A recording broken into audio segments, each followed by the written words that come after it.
If you carry a firearm and discharge your weapon in self-defense, you could face hundreds of thousands of dollars in legal fees and expenses. So carry the protection of CCW Safe, Self-Defense Legal Services membership. Upfront payment of all criminal and civil defense costs with no out-of-pocket for members. Unlimited defense budgets, unmatched legal expertise. Carry the same level of support police officers have. Carry CCW Safe, the highest caliber. And we are back. I'm Chris Evans, the CEO of Survival Dispatch.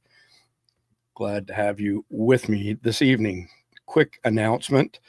It looks like the SDN Aftermath sessions for insiders is going to be at 11 a.m. Eastern Time every Saturday. This coming Saturday, we're going to start with a blank slate, and all of you who show up will have a say in what Aftermath looks like going forwards. So it'll be more of a conversation this Saturday than anything else. All right. We've got one piece of breaking news to cover here, which most of you are probably already aware of, and that's Donald Trump calling it Liberation Day. They charge us, we charge them. Trump reveals chart of reciprocal tariffs. So there's a couple of economists who are saying this could generate as much as $5 trillion every 2 months. That's a pretty big number. That's almost what we take in, or the federal government takes in each year in revenues, so slightly above $5 trillion. That would be pretty crazy if that happens. I'm not sure that I'll hold my breath on that one. But one of the things that did surprise me is if you look at some of the numbers here, China charges us a 67% tariff on goods we ship into their country. We're going to charge them 34%. And pretty much all of them, this is just one list out of multiple lists. Pretty much across the board, it's somewhere right around 50% of whatever they're charging us, we're charging them. So we shall see how that works as far as inflation is concerned. I think most of it's just a big stick to convince manufacturers to move to the United States. And we've already got $5 trillion. There's something about that number, $5 trillion worth of investments from foreign countries in America since Trump took office to build out their manufacturing infrastructure here. I think at the end of the day, the opportunity to make money, get rid of the income tax, and have people have a stronger disposable income and more better jobs. As I'm thinking through my head, more better jobs.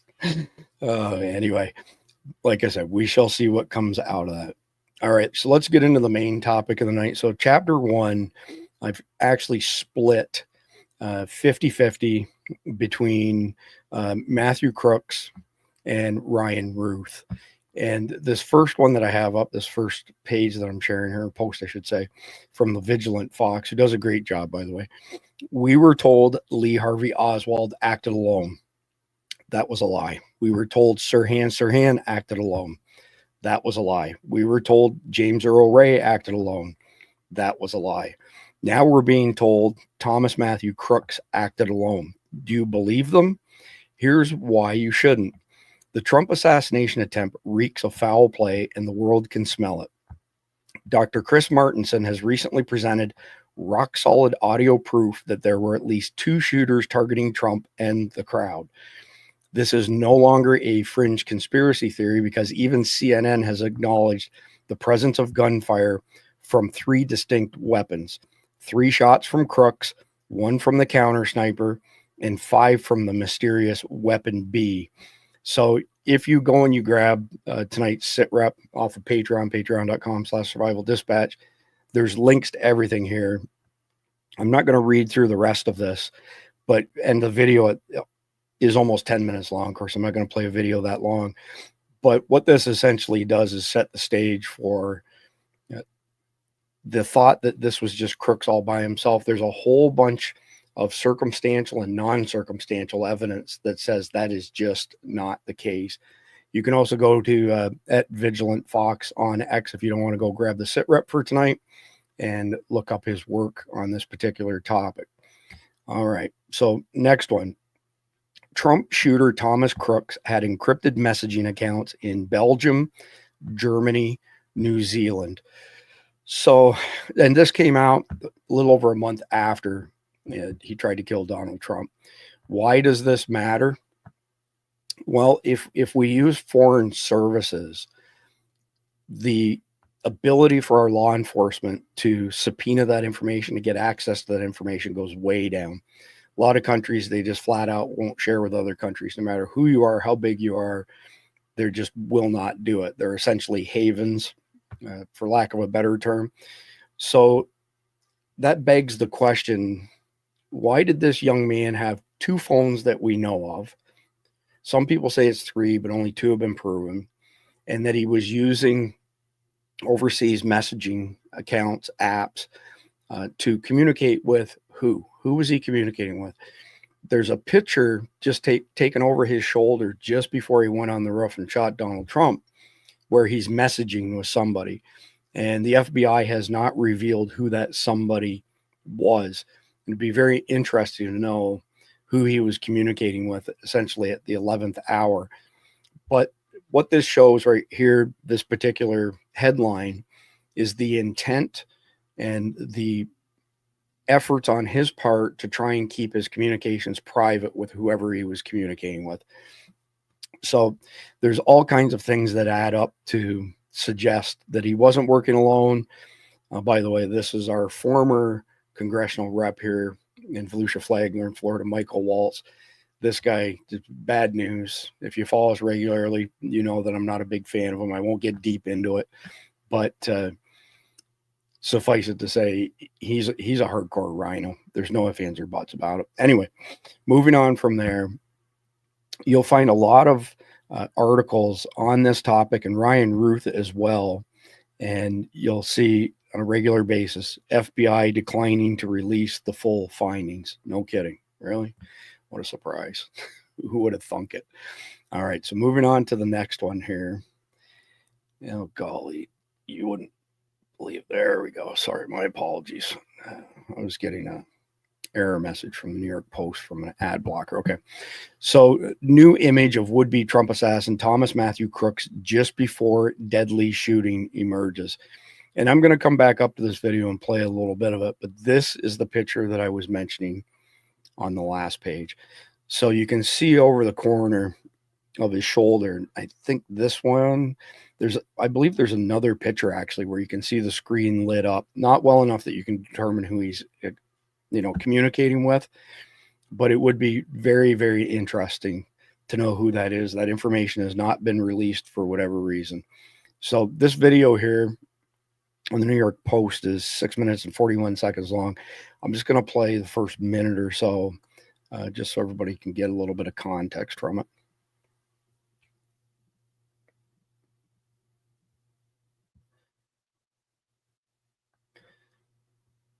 And it looks like there's no audio in this part. We'll just have to roll with it. I thought it had audio when I checked it earlier. Then again, we could really use a producer at Survival Dispatch. So I don't know that we're going to get much out of this without the audio. And it may have been the same video on another platform where I had audio on this, but that was showing basically the officer looking up over the fascia, the edge of the roof, and essentially Crooks pointing a gun at him. And then he ran to get help, of course, and pretty much everybody's aware of that happening. All right, moving on to the next one here. So this is pretty interesting, actually. So this is from Jack Posobiec. Appears to be new footage of sniper Thomas Matthew Crooks at the Butler rally before shooting President Trump. So this was at 4:26 p.m.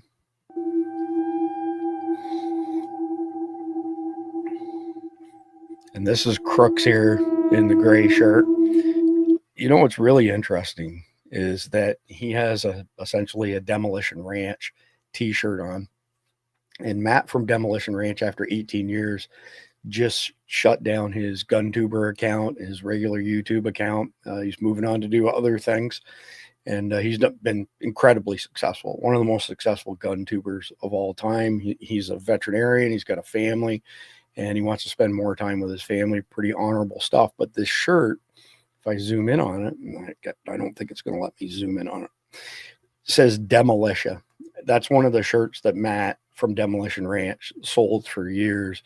I just find it a little ironic that he would be wearing a Demolition Ranch t-shirt. So what we don't know is this guy in front of him, if there's a connection between the two of them.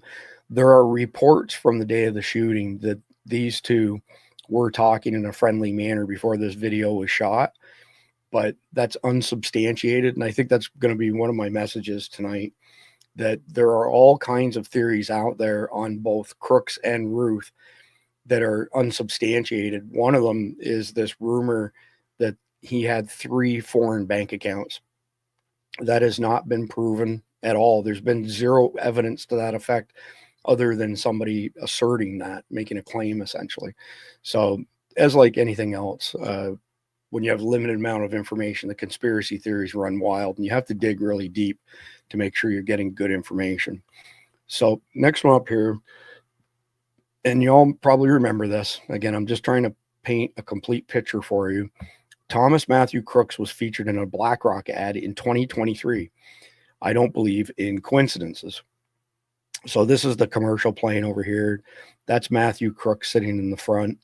These are some still images taken from that particular video. But what are the chances that a fairly evil company, BlackRock, that he would appear in that video and then go on to try and assassinate Donald Trump, just like he would go to the shooting range and had conversations with FBI agents at the same shooting range as him? Maybe that's not so strange, but it seems like you end up with this cumulative effect of one coincidence after another. Eventually, it's not a coincidence anymore, right? So the next one up here is footage of Thomas Matthew Crooks getting bullied in school has surfaced. 15 seconds.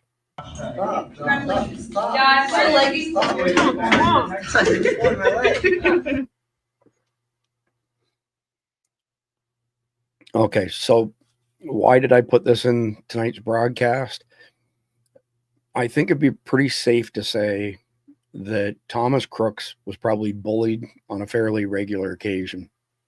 And that matters when we get towards the end of the tabs I have open here on Thomas Crooks, because I think it made him vulnerable to being recruited. And I'll put more information, more meat on the bone for that as we get towards the end of this first section. So next one up. All right. So the founder, of course, of Blackwater, not to be confused with BlackRock. BlackRock is the, global powerhouse that has gazillions of companies under its ownership versus Blackwater, call it mercenary security. 44-second video. Which must be fixed. 20-year-old went to the range.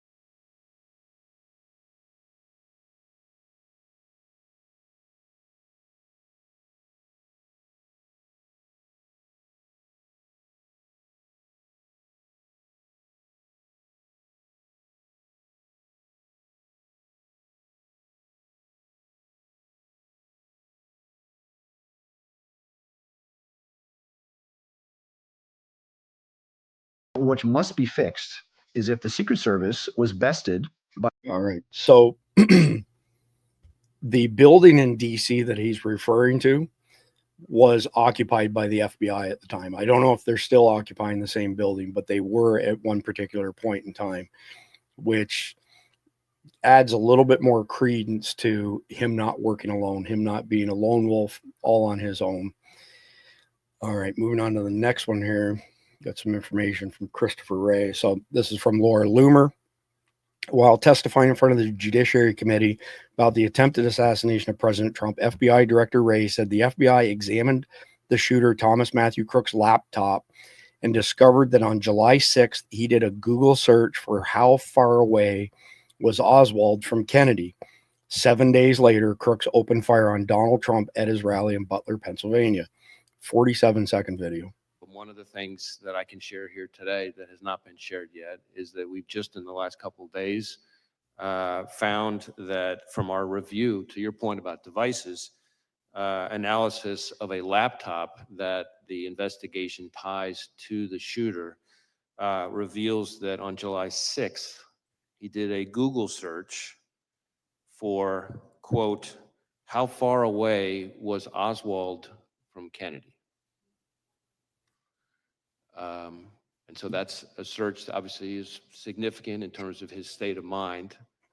That is the same day that it appears that he registered for the Butler rally. All right. So I want to add something else in here. And if Velcro is in the audience tonight, he sent me some information regarding the medical examiner's file on Corey Compieri. Probably didn't pronounce his name right, who was the firefighter who was shot.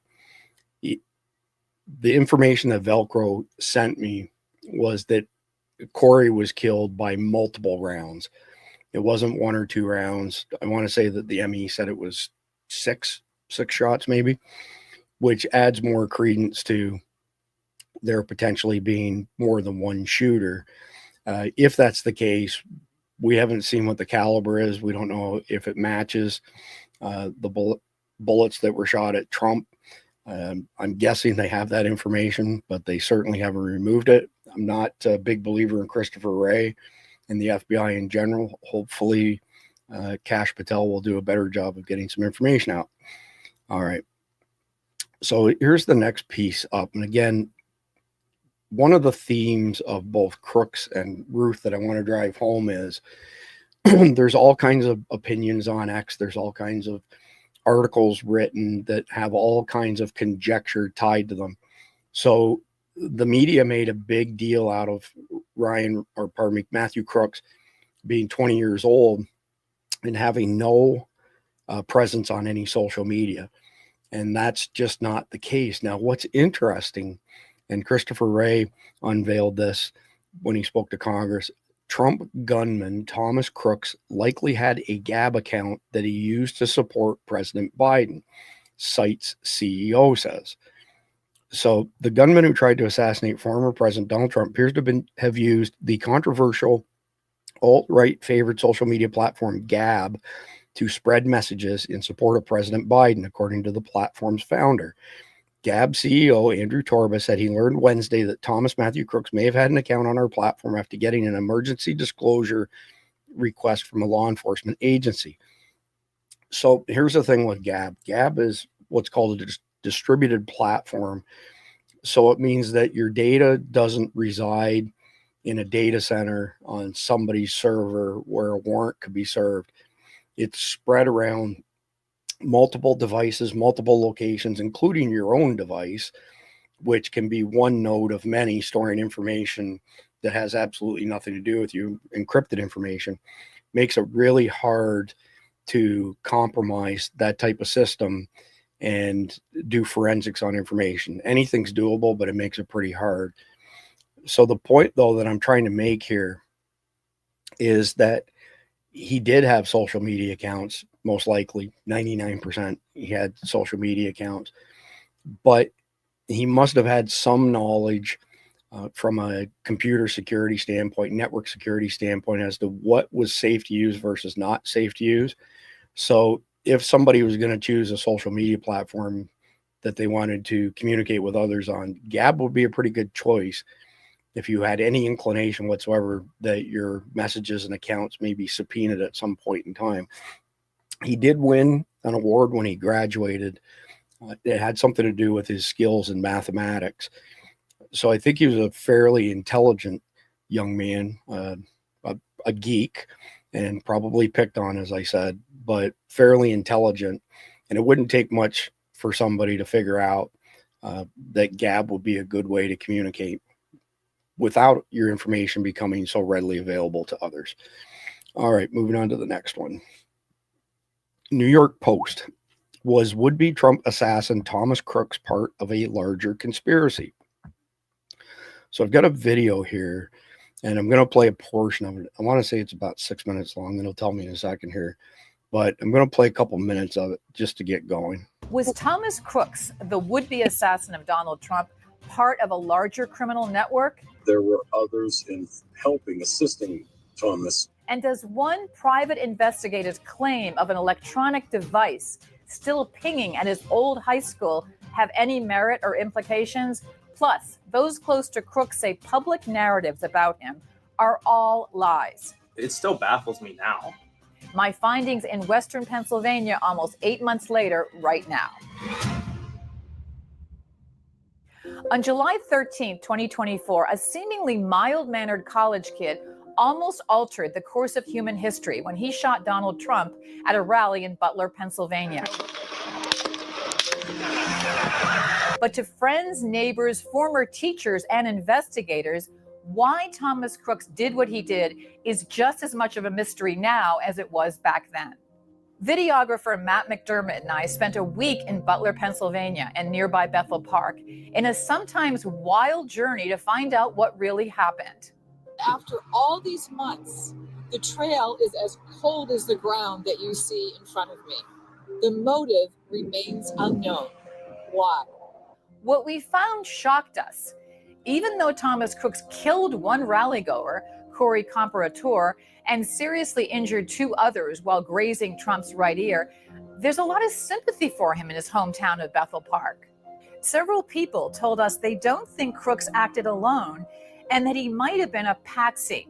Some also accused Biden's FBI of suppressing some information, like why Crooks's body was cremated so quickly and what his overseas encrypted accounts revealed.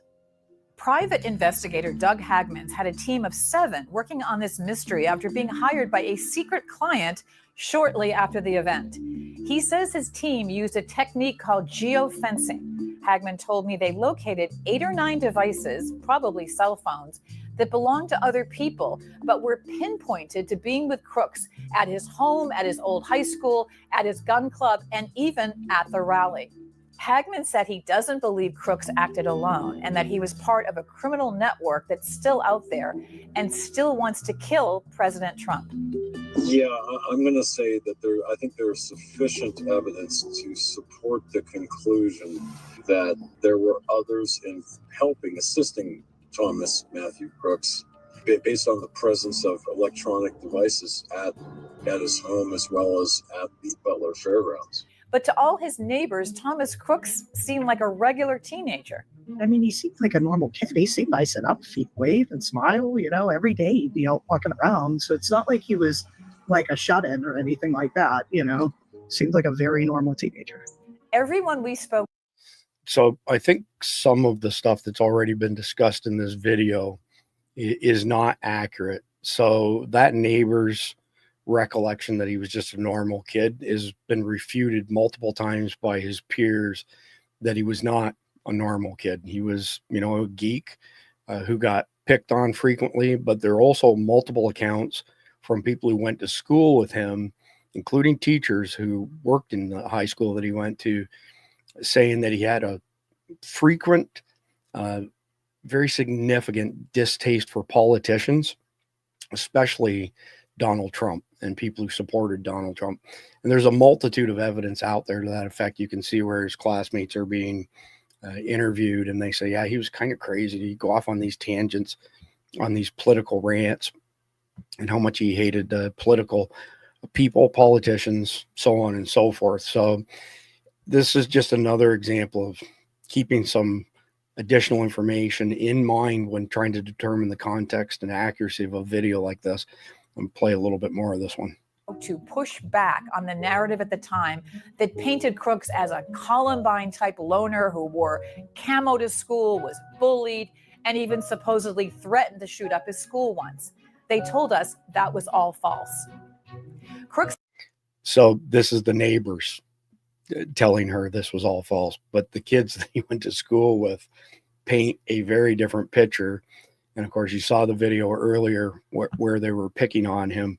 That was not uncommon. And why I feel that that's important is you take a young man, he's got, zits all over his face. not a good looking kid, not an athletic kid, bullied on a frequent basis, kind of seen as an oddball / outcast by his peers, it would lend itself to the believability, for lack of a better term, that he could be recruited to be part of a larger mission, a bigger thing, to do something that would essentially cement him in history. And that's why I believe in this particular case, so the Thomas Crooks, is that there were bigger, more sophisticated players involved in this. If I had to take a guess, and I'm just speculating, I would say it's the CIA for a multitude of reasons. But that aside, and actually just backing up for 1 second, look at the CIA essentially recruiting Oswald, sending him for training because he was a terrible shot in his time that he spent in Russia. There's even communications which have been released as part of that JFK dump that said the CIA was very concerned at Oswald's lack of marksmanship. So take that for whatever it's worth. But this wouldn't be the first time that the CIA recruited somebody who was kind of odd and given them an opportunity for lifelong notoriety for history. I'm going to play a little bit more of this video, but again, keep in mind, there's some information in here, and we've already heard part of it, that is just not accurate. Crooks' former guidance counselor, Jim Knapp, knew Crooks and his parents and older sister since he was in 9th grade. Do you remember where you were when you heard the news that Thomas Crooks had tried to kill the person who had become the president of the United States? Sure did. And it was like, are you kidding me? I said, this kid, I would have never, ever thought would have attempted this, or never would have done this. Crooks' former computer technology teacher, Xavier Harmon, was one of many who told us Crooks was not only a very gifted student, but a nice kid.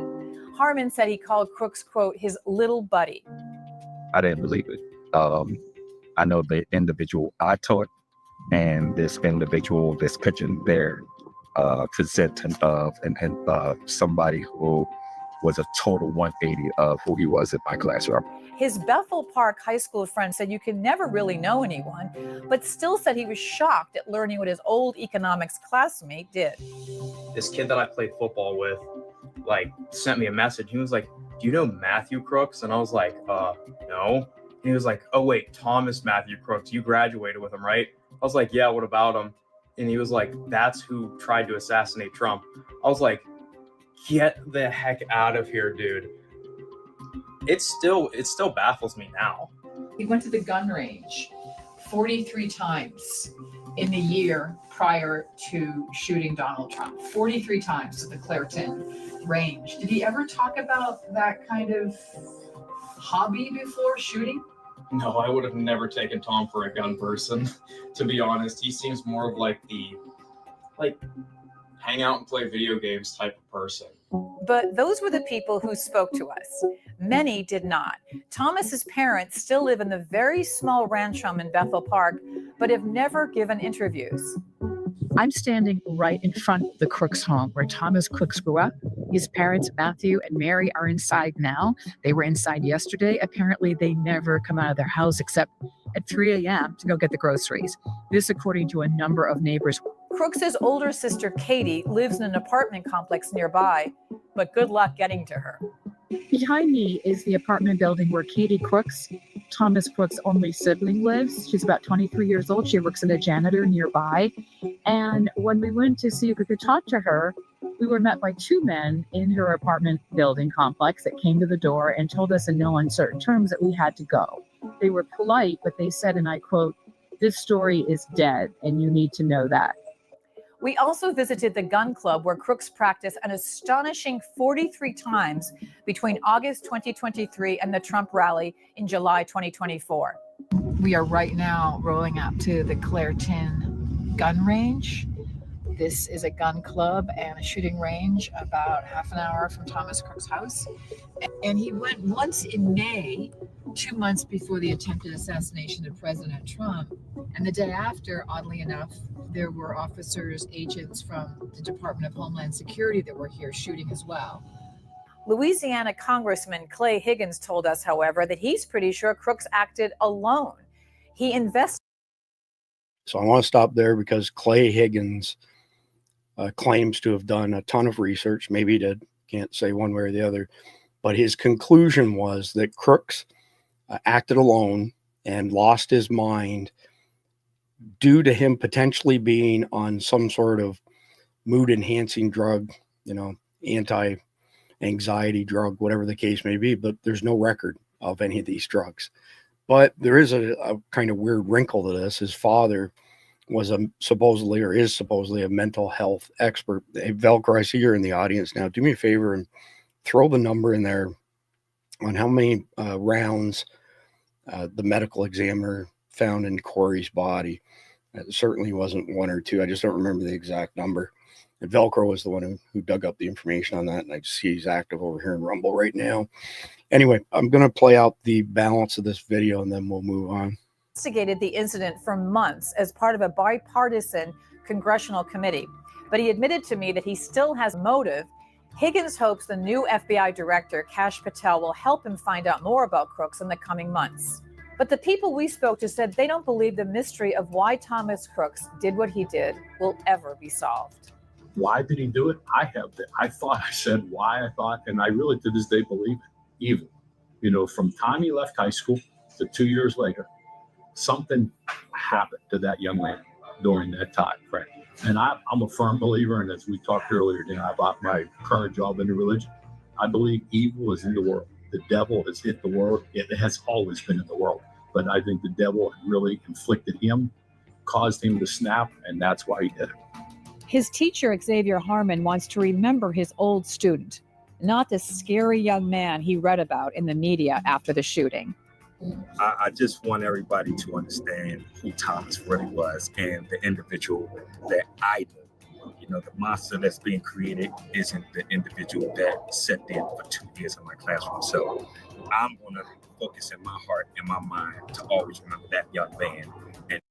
All right, we'll stop it there. So Velcro has mentioned in the chat on Rumble, we're broadcasting to 8 platforms simultaneously, that the medical examiner found that Corey had been shot 8 times, 8 rounds. So there were 8 total rounds that were audible. Now, that doesn't mean that there couldn't have been more shots that were suppressed and not audible to microphones that were any distance away from a potential shooter.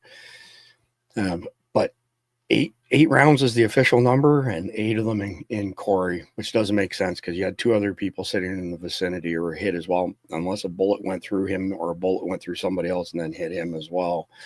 But either way, the numbers don't particularly add up very well. So moving on to the next one here, and I'm not going to read this entire link. So I would encourage you to go to patreon.com/survivaldispatch, sign up. It's only $9.99 a month or $95 a year. You get 2.5 months for free, and you get all of our daily sit reps. Has every single link, all the videos. It has additional commentary in it. And there's a very specific reason, though, that I brought this one up in particular. So this is the Daily Mail. Sometimes kind of iffy on their reporting, sometimes not too bad. This particular article is extremely comprehensive. Whoever put this together did an absolutely amazing job, because this goes on and on and on and on and on and on. And I'll go over here to this side. So that was just one document, by the way, that I was scrolling through. And then there's more information. So clearly I'm not going to read all of this and play all the videos. The reason I am mentioning it is whether or not you have an insider account or not. And you notice the scroll bar over here on the right, by the way, how small it is still. That's the end of it right there, by the way. So if nothing else, if you want to read, I felt this article was the least hyperbolic, didn't play into conspiracy theories, but also didn't dismiss things like that last video that I played. There's a bunch of stuff in there that I have found evidence to the contrary on. I'm going to go through my list of things as to what I figure we absolutely know and what we don't know, and where that takes us to. So anyway, dailymail.co.uk, look up Matthew Crooks on their website. You'll find this article. And if you want to spend 20, 30 minutes investigating, this would be a great spot to do it, in addition to this video, of course. All right. So here we go. What do we know for sure as far as Crooks is concerned? And let me get rid of these extra stuff on my screen here. All right, there we go. All right, so what do we know for sure? Number one, identity and background. So we know that he was born on September 20th, 2003. He lived in Bethel Park, Pennsylvania, essentially a suburb of Pittsburgh. He was a registered Republican, but made a $15 donation to Act Blue, which is kind of strange because when we get into the second half of this with Ryan Routh, he donated to Act Blue as well. We have some evidence from Doge now, essentially lending the theory that Act Blue is just a massive money laundering machine for the Democrats and for the left. We'll get to that in just a minute. All right. So we also know he graduated from Bethel Park High School 2022 with high honors. He earned a $500 National Math and Science Initiative Star Award. He later earned an associate's degree in engineering science from a community college in that area. That was May 2024, May of last year. He worked as a dietary aide at Bethel Park Skilled Nursing and Rehabilitation Center, where his background check was clean and colleagues described him as a quiet but unremarkable young man. He was a social outcast, though. And if you look through the patterns of other cases where somebody has been recruited to commit a crime like this, somebody who's been a social outcast is a much easier target than, say, somebody who carries himself with a lot of confidence and has a big circle of friends, is like the cool guy on campus sort of thing. All right, number two, the attack. So July 13th, 2024, Crooks fired 8 shots from an AR-15 at Trump during a rally at the Butler Farm Showgrounds. This is kind of interesting, by the way. The rifle was legally purchased by his father in 2013 and transferred 10 years later to Matthew Crooks in 2023. I don't know why, but it just struck me as odd. Normally, that's not the case for private firearms transactions. In other words, normally most people don't transfer a gun to somebody else, like a family member, and say, okay, well, here, you can have this gun. That meant that he had to go through a 4473 background check, which clearly he must have passed. But it's just strange. I'm curious as to what the motivation was there to actually transfer the gun to a family member, which means he went to an FFL and he had a 4473 done on him before putting it into his ownership, I guess. All right. Next point. He climbed onto the roof of the AGR building, approximately 400 feet from the stage, using HVAC equipment and a pipe. He was killed by Secret Service counter sniper seconds after opening fire. Trump's upper right ear was grazed. One attendee, Corey I can't say that name. It's got too many syllables for me. Corey was killed by multiple gunshot wounds. And 2 others, David Dutch and James Copenhaver, were critically injured. Number 3, preparation and evidence. So Crooks purchased 50 rounds of ammunition and a ladder on the day of the attack. He requested the day off of work, telling his colleagues that he had something important to do. The FBI recovered 2 cell phones, one from the scene with a remote detonator for explosives that were in his car, and a second one from his home with 27 contacts. They also found 2 homemade explosive devices in his car. They were functional but not detonated, and a non-functional one at his residence.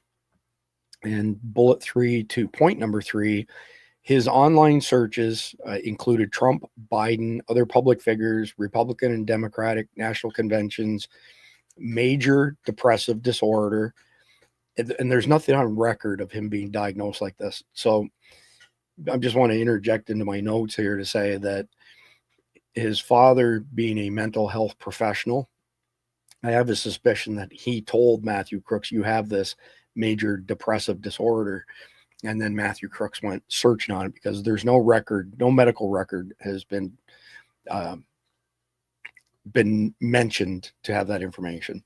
So not only was he searching on major depressive disorder, but how far was Oswald from Kennedy? And that was on July the 6th, which was the day he registered for the Trump rally, exactly a week before he tried to kill him. Number 4, investigation details. The FBI accessed his phones by July 15th, 2024, so 2 days later, using a particular piece of software called Celebrate. They conducted over 200 interviews and reviewed 14,000 images. His body was autopsied day after, July 14th, confirming death by a gunshot to the head, and released to his family by the FBI on July 23rd, after it was, shortly afterwards, it was promptly cremated. And there's a number of people who have taken issue with that. And if they did, for example, any toxicology tests or not, we don't know. We don't know. So when somebody like the House of Representatives guy earlier said that he thought that Matthew Crooks was taking some sort of med that made him lose his mind, well, if they hadn't cremated the body in the blink of an eye, and they haven't released any toxicology results, that would probably prove one way or another whether, Higgins' theory was correct or not. All right, number 5, last piece to what we really know when it comes to Matthew Crooks. The FBI has consistently stated Crooks acted alone with no evidence of accomplices or foreign ties. His motive remains officially unknown, but we think it's pretty clear. And again, this is my notes, my summary of all the research that I did, that he was an anti-Trump nutcase, fueled by the incessant vilification of Trump by legacy media. We also, meaning me and the rest of the crew, don't buy that he acted alone. It doesn't square. And we've got some more information on this as I go through my notes here. So what didn't we know, or don't know, I should say, because this is still ongoing? There's some lingering questions here. So number 1, mental health, which I already mentioned. He searched for major depressive disorder, but the FBI found 0 treatment history. So did he have an undiagnosed condition? Did he have this condition and his father was the one who diagnosed it? We don't know. And because his parents will not talk to anybody, we don't have any indication from them as far as, was it the father who diagnosed him? Number 2, accomplices or network. The FBI says he acted alone, but a private investigator, Doug Hagman, claimed in February 2025, per the New York Post, that geofencing analysis of devices at Crooks' home, rifle range, and rally site suggests a network of people. He even went so far as to call it a criminal network of people. I haven't seen the geofencing. As far as I know, it hasn't been released. And so we can't really speak to the veracity of this report. Is it directionally correct? Possibly. That's about all we can say on that. Number 3, and I already touched on this, is the cremation timing.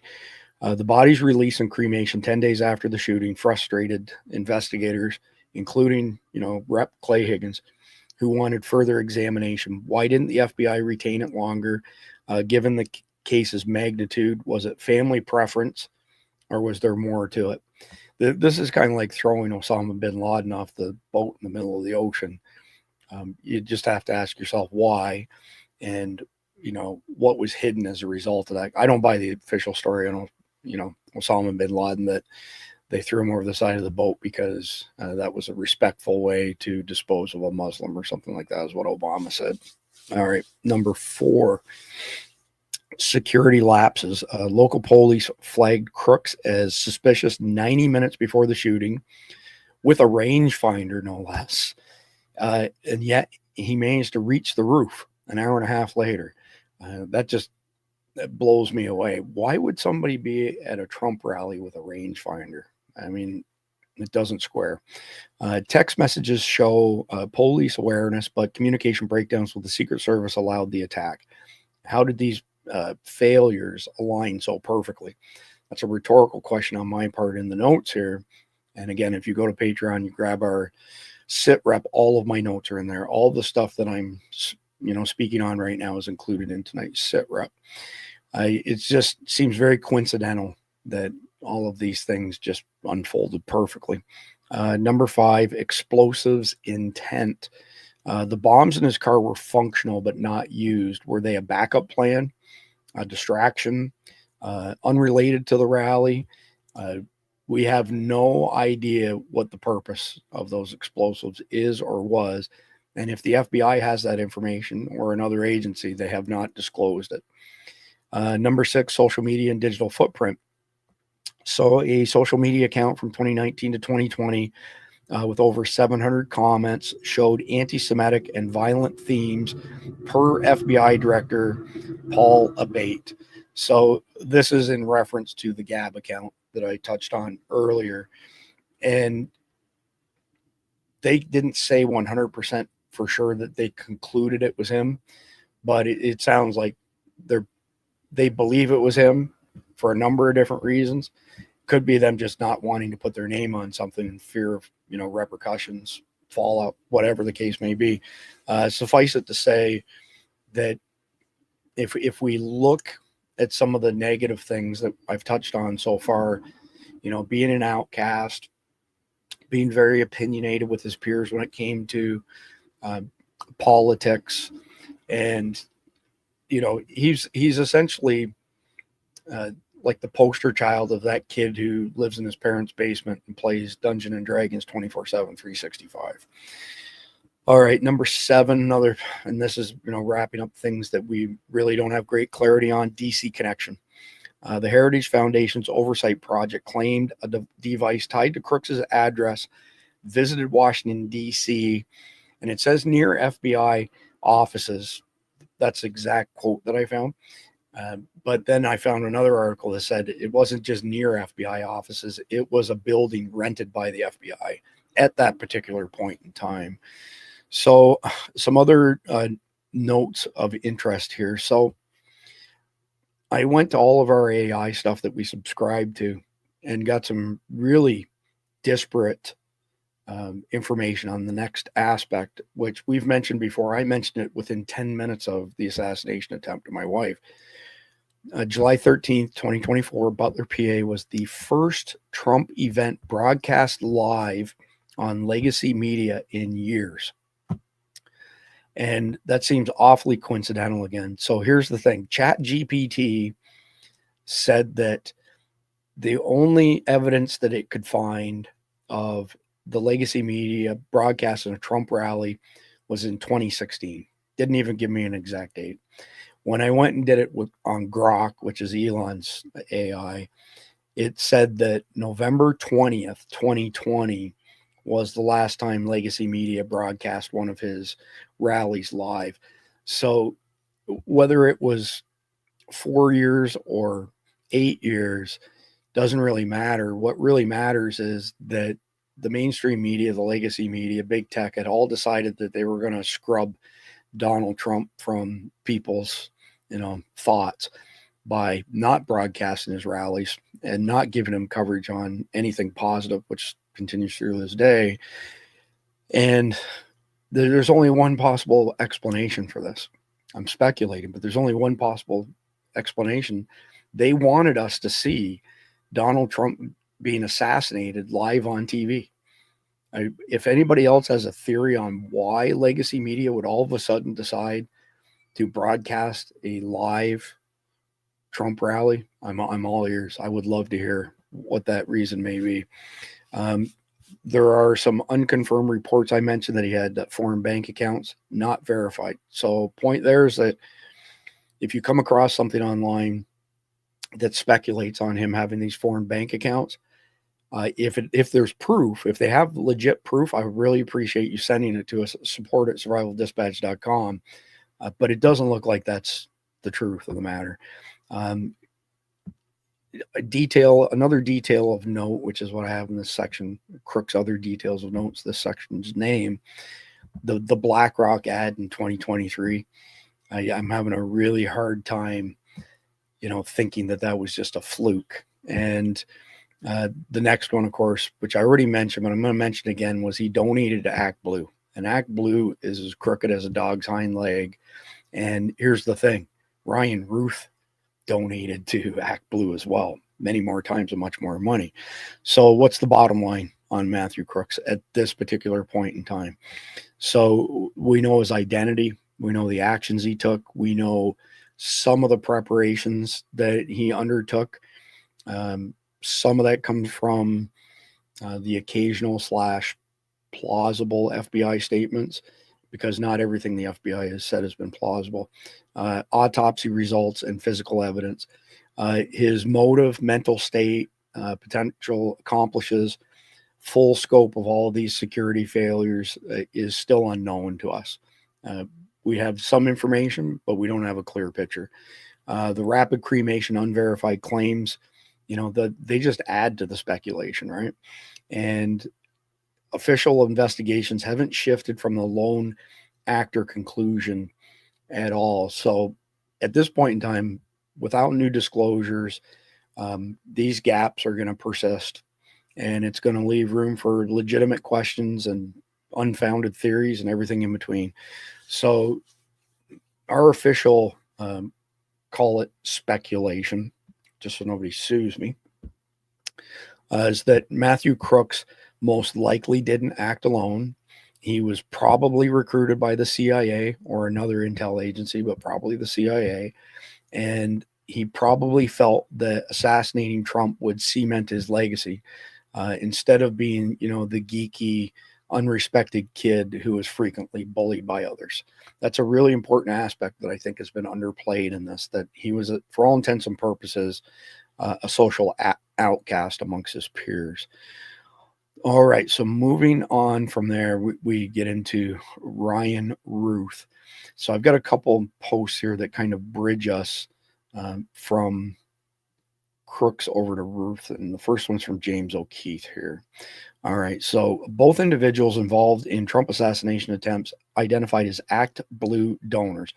Thomas Matthew Crooks, the man who fired at Donald Trump in Pennsylvania, and Ryan Wesley Routh, who made an apparent assassination attempt against Trump in Florida, have both been identified as Act Blue donors. So if you want to look this up on James O'Keefe's X account, there's a little bit more information, but it's high level. We're going to cover it in other stuff, so we're not going to play that video. Moving on to the next one here. Now, this is pretty interesting. And I mean, this does get into the realm of tinfoil hat territory. But Oliver Stone, the Oliver Stone, the movie maker, is surprised in this, congressional hearing at how little we know about Matthew Crooks and Ryan Routh assassination attempts.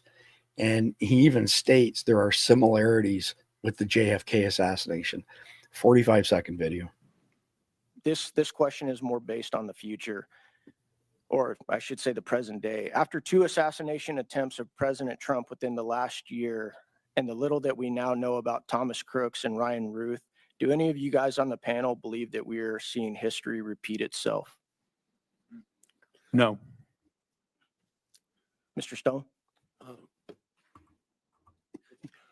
I express my own surprise that so little do we still know about Mr. Crooks and the other assassination attempt. So I would see similarities here. Thank you. I'm out of time. I yield back. So quick audience poll. Is Oliver Stone high as a kite or suffering from, dementia or old age? So if you think Oliver Stone in that video clip was high as a kite, put a 1 in the live chat. And if you think that he's got some other issue like dementia, early onset dementia, put a 2 in the chat. I'm curious to see what y'all's impressions are. My take on it is he looks like he just came off a bender. He's talking like he just came off a bender as well. All right, so next one up, FBI confirms Trump wannabe assassin Ryan Routh has been on their radar since 2019. You've got to be kidding me. He was on their radar. How can that be? So the question that comes from that is, why did they not arrest him before he started appearing in political propaganda ads? This just cracks me up every time they say he was on our radar. All right, 51-second video. Watch this. By way of his background, in 2002, as the United States Attorney mentioned, the subject was charged and convicted in North Carolina for possession of a weapon of mass destruction. Law enforcement checks also revealed that from 1997 to 2010, the subject had numerous felony charges for stolen goods. I can also share with you that he was the subject of a previously closed 2019 tip to the FBI where it was alleged he was a felon in possession of a firearm. In following up on the tip, the alleged complainant was interviewed and did not verify, I repeat, did not verify providing the initial information. The FBI passed that information to local law enforcement in Honolulu. So we're going to get into more information as far as Ryan Routh's record was concerned, and the authorities, being aware of him. He's got a rap sheet a mile long for those who aren't aware of it. And a lot of it involves pretty violent stuff, including he got busted for having a machine gun. And, of course, that's a felony. And I'll get into that a little bit deeper here. So next article up is the coincidences continue. New details about would-be Ryan Routh's wife. So it's a short article here. As details continue to emerge about the man accused of attempting to shoot former President Donald Trump, one of the more curious developments involves Ryan Routh's wife, Kathleen Schaefer, and her work.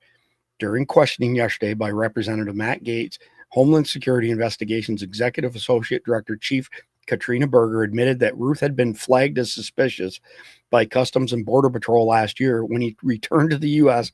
from Ukraine and was referred to the Homeland Security as a suspect.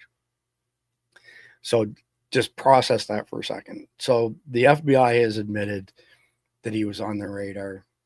The CBP had him on their radar, yet nothing was done. So this is a post from Matt Gaetz, and the Executive Associate Director of Homeland Security Investigations cannot answer if her agency declined to investigate would-be Trump assassin Ryan Routh. Moving on from there, Gaetz then read from the memo from the CBP, which stated in part, the suspect is a U.S. citizen who traveled to Kyiv, Ukraine for 3 months to help recruit soldiers from Afghanistan, Moldova, and Taiwan to fight the Ukrainian war against Russia. Subject stated he does not get paid for his recruiting efforts, and all his work for the Ukrainian government is strictly volunteer work. Subject stated that he obtains money from his wife to help fund his trips to Ukraine. He had something like $68 in his bank account the day he tried to kill Trump. While Homeland Security did not find Routh suspicious enough to investigate, the information about Routh getting his funding from his wife, Kathleen Schaefer, has raised a whole new line of questions. All right, moving on to the next one. Ryan Routh, the man who tried to kill Trump before the election, is deeply connected to Ukraine's military. They completely buried this. So this is part of a longer interview. It's only a couple minutes long, so we're going to watch that. And I've got a couple pictures to show as well. Every day in my interactions. I just want to make sure we get it right to the beginning. 2 minutes and 10 seconds. Every day in my interactions with everybody, every one of us is responsible for the outcome of this war. Every one of us, by our actions and what we do.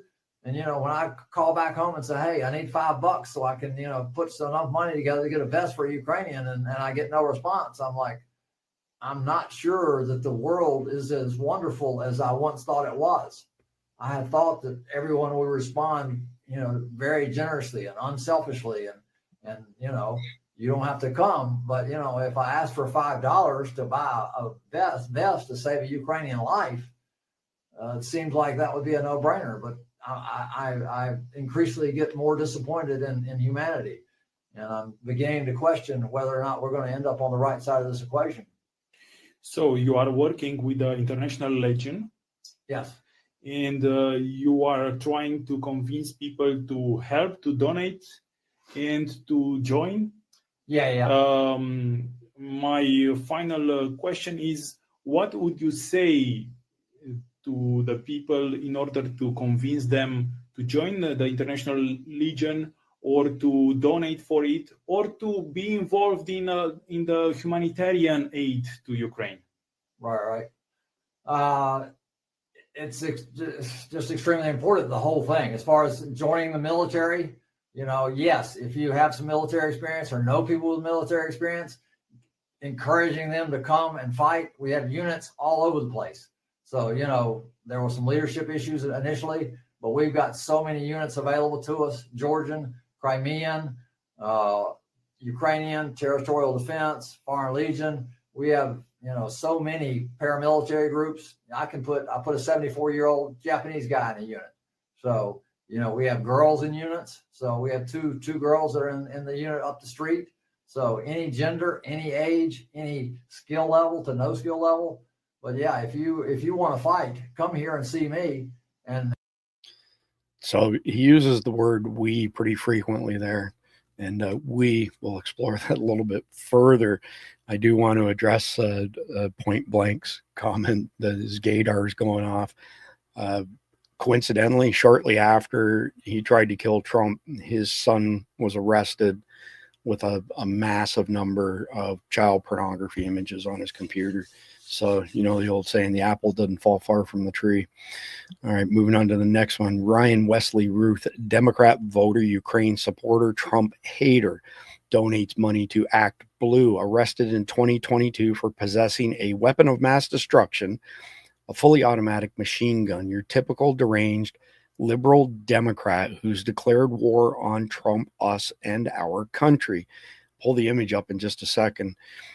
I'm trying to remember the young man's name, but there was a young lad, I want to say he's from Wisconsin, a gun tuber, and his wife is now running his channel because he showed the auto key card.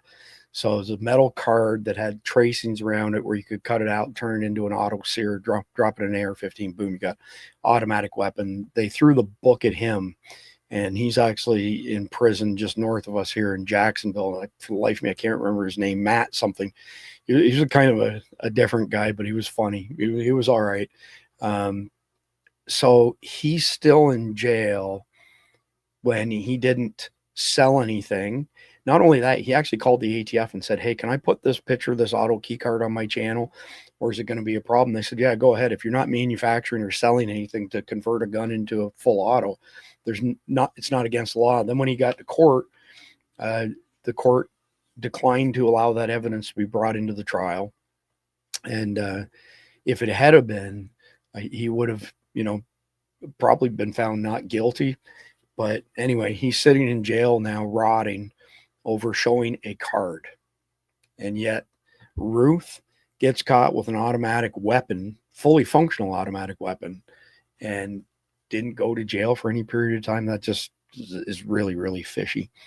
So you can see here's some of the different, posts and things that he's done. Up top left corner here, at real Donald Trump. So he's addressing President Trump. While you were my choice in 2016, I and the world hoped that President Trump would be different and better than the candidate, but we were all greatly disappointed, and it seems you are getting worse and devolving. Are you retarded? I will be glad when you're gone. That was November 11th, 2020. Routh voted Democratic in the 2024 primary election in North Carolina. Ryan Routh background. Criminal history includes a 2002 charge for the weapon. Does no additional information there.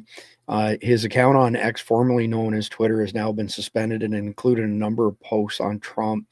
April 21st, Routh directed an X message to Elon Musk in which he wrote, I would like to buy a rocket from you. I wish to load it with a warhead for Putin's Black Sea Mansion bunker to end him. Can you give me a price, please? So not only did he hate Trump, he hates Putin as well.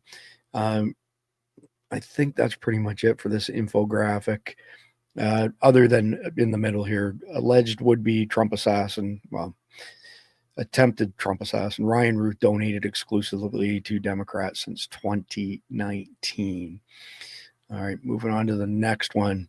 Now, this is kind of interesting. These guys here created a screen capture of Ryan Routh's Facebook before it got deleted. It's 2 minutes and 22 seconds long. I'm not going to play the whole thing, but I will step us through part of this. All right. So basically, soldiers, please do not call me. We are still trying to get Ukraine to accept Afghan soldiers and hope to have some answers in the coming months. If you are interested in fighting in Ukraine, give me a second here. I got to get this pause better. Okay. If you're still interested in fighting Ukraine, you must have a passport and send it to me by way of WhatsApp to phone number. You must also have the money to purchase an airplane ticket to Moldova. If you cannot afford the cost, you cannot go. We are also trying to get Taiwan to accept soldiers. Hopefully in the coming years, please have patience. Soldiers, we are working on getting invitation letters from Ukraine and a path, but soldiers must be able to apply for their own visas and pay for all travel and expenses to get to Ukraine and cannot ask questions at all of Ukraine contacts. It will still take 6 months to a year. I do not have time to respond to hundreds of Facebook messages. And he goes on to show the forms that have to be filed. We currently need Afghan Special Forces soldiers that speak perfect English. Send me your passport, military certificates, and CV in one file by WhatsApp too. Then you have another one here that's in Arabic. Not sure if he is fluent in multiple languages or not, or if he just used an application to translate it.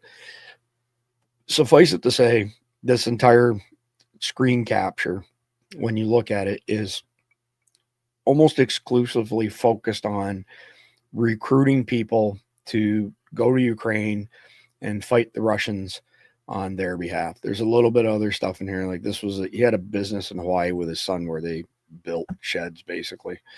But he refers to Afghanis in particular very frequently.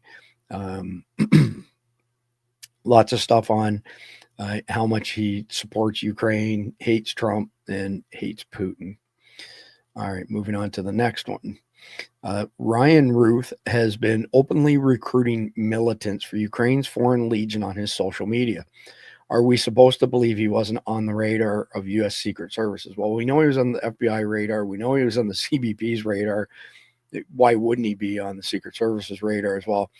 This video is 2 minutes, 36 seconds. I'm not going to play the whole thing. This is a propaganda video for the neo-Nazi Azov battalion, and this is Ryan Routh, the alleged would-be Trump assassin. Two things we know after the shooting. One, that Ryan Routh has been recruiting people, volunteers, to the Ukrainian International Legion, including attempts to recruit people illegally and smuggle them from Pakistan, Iran, into Ukraine.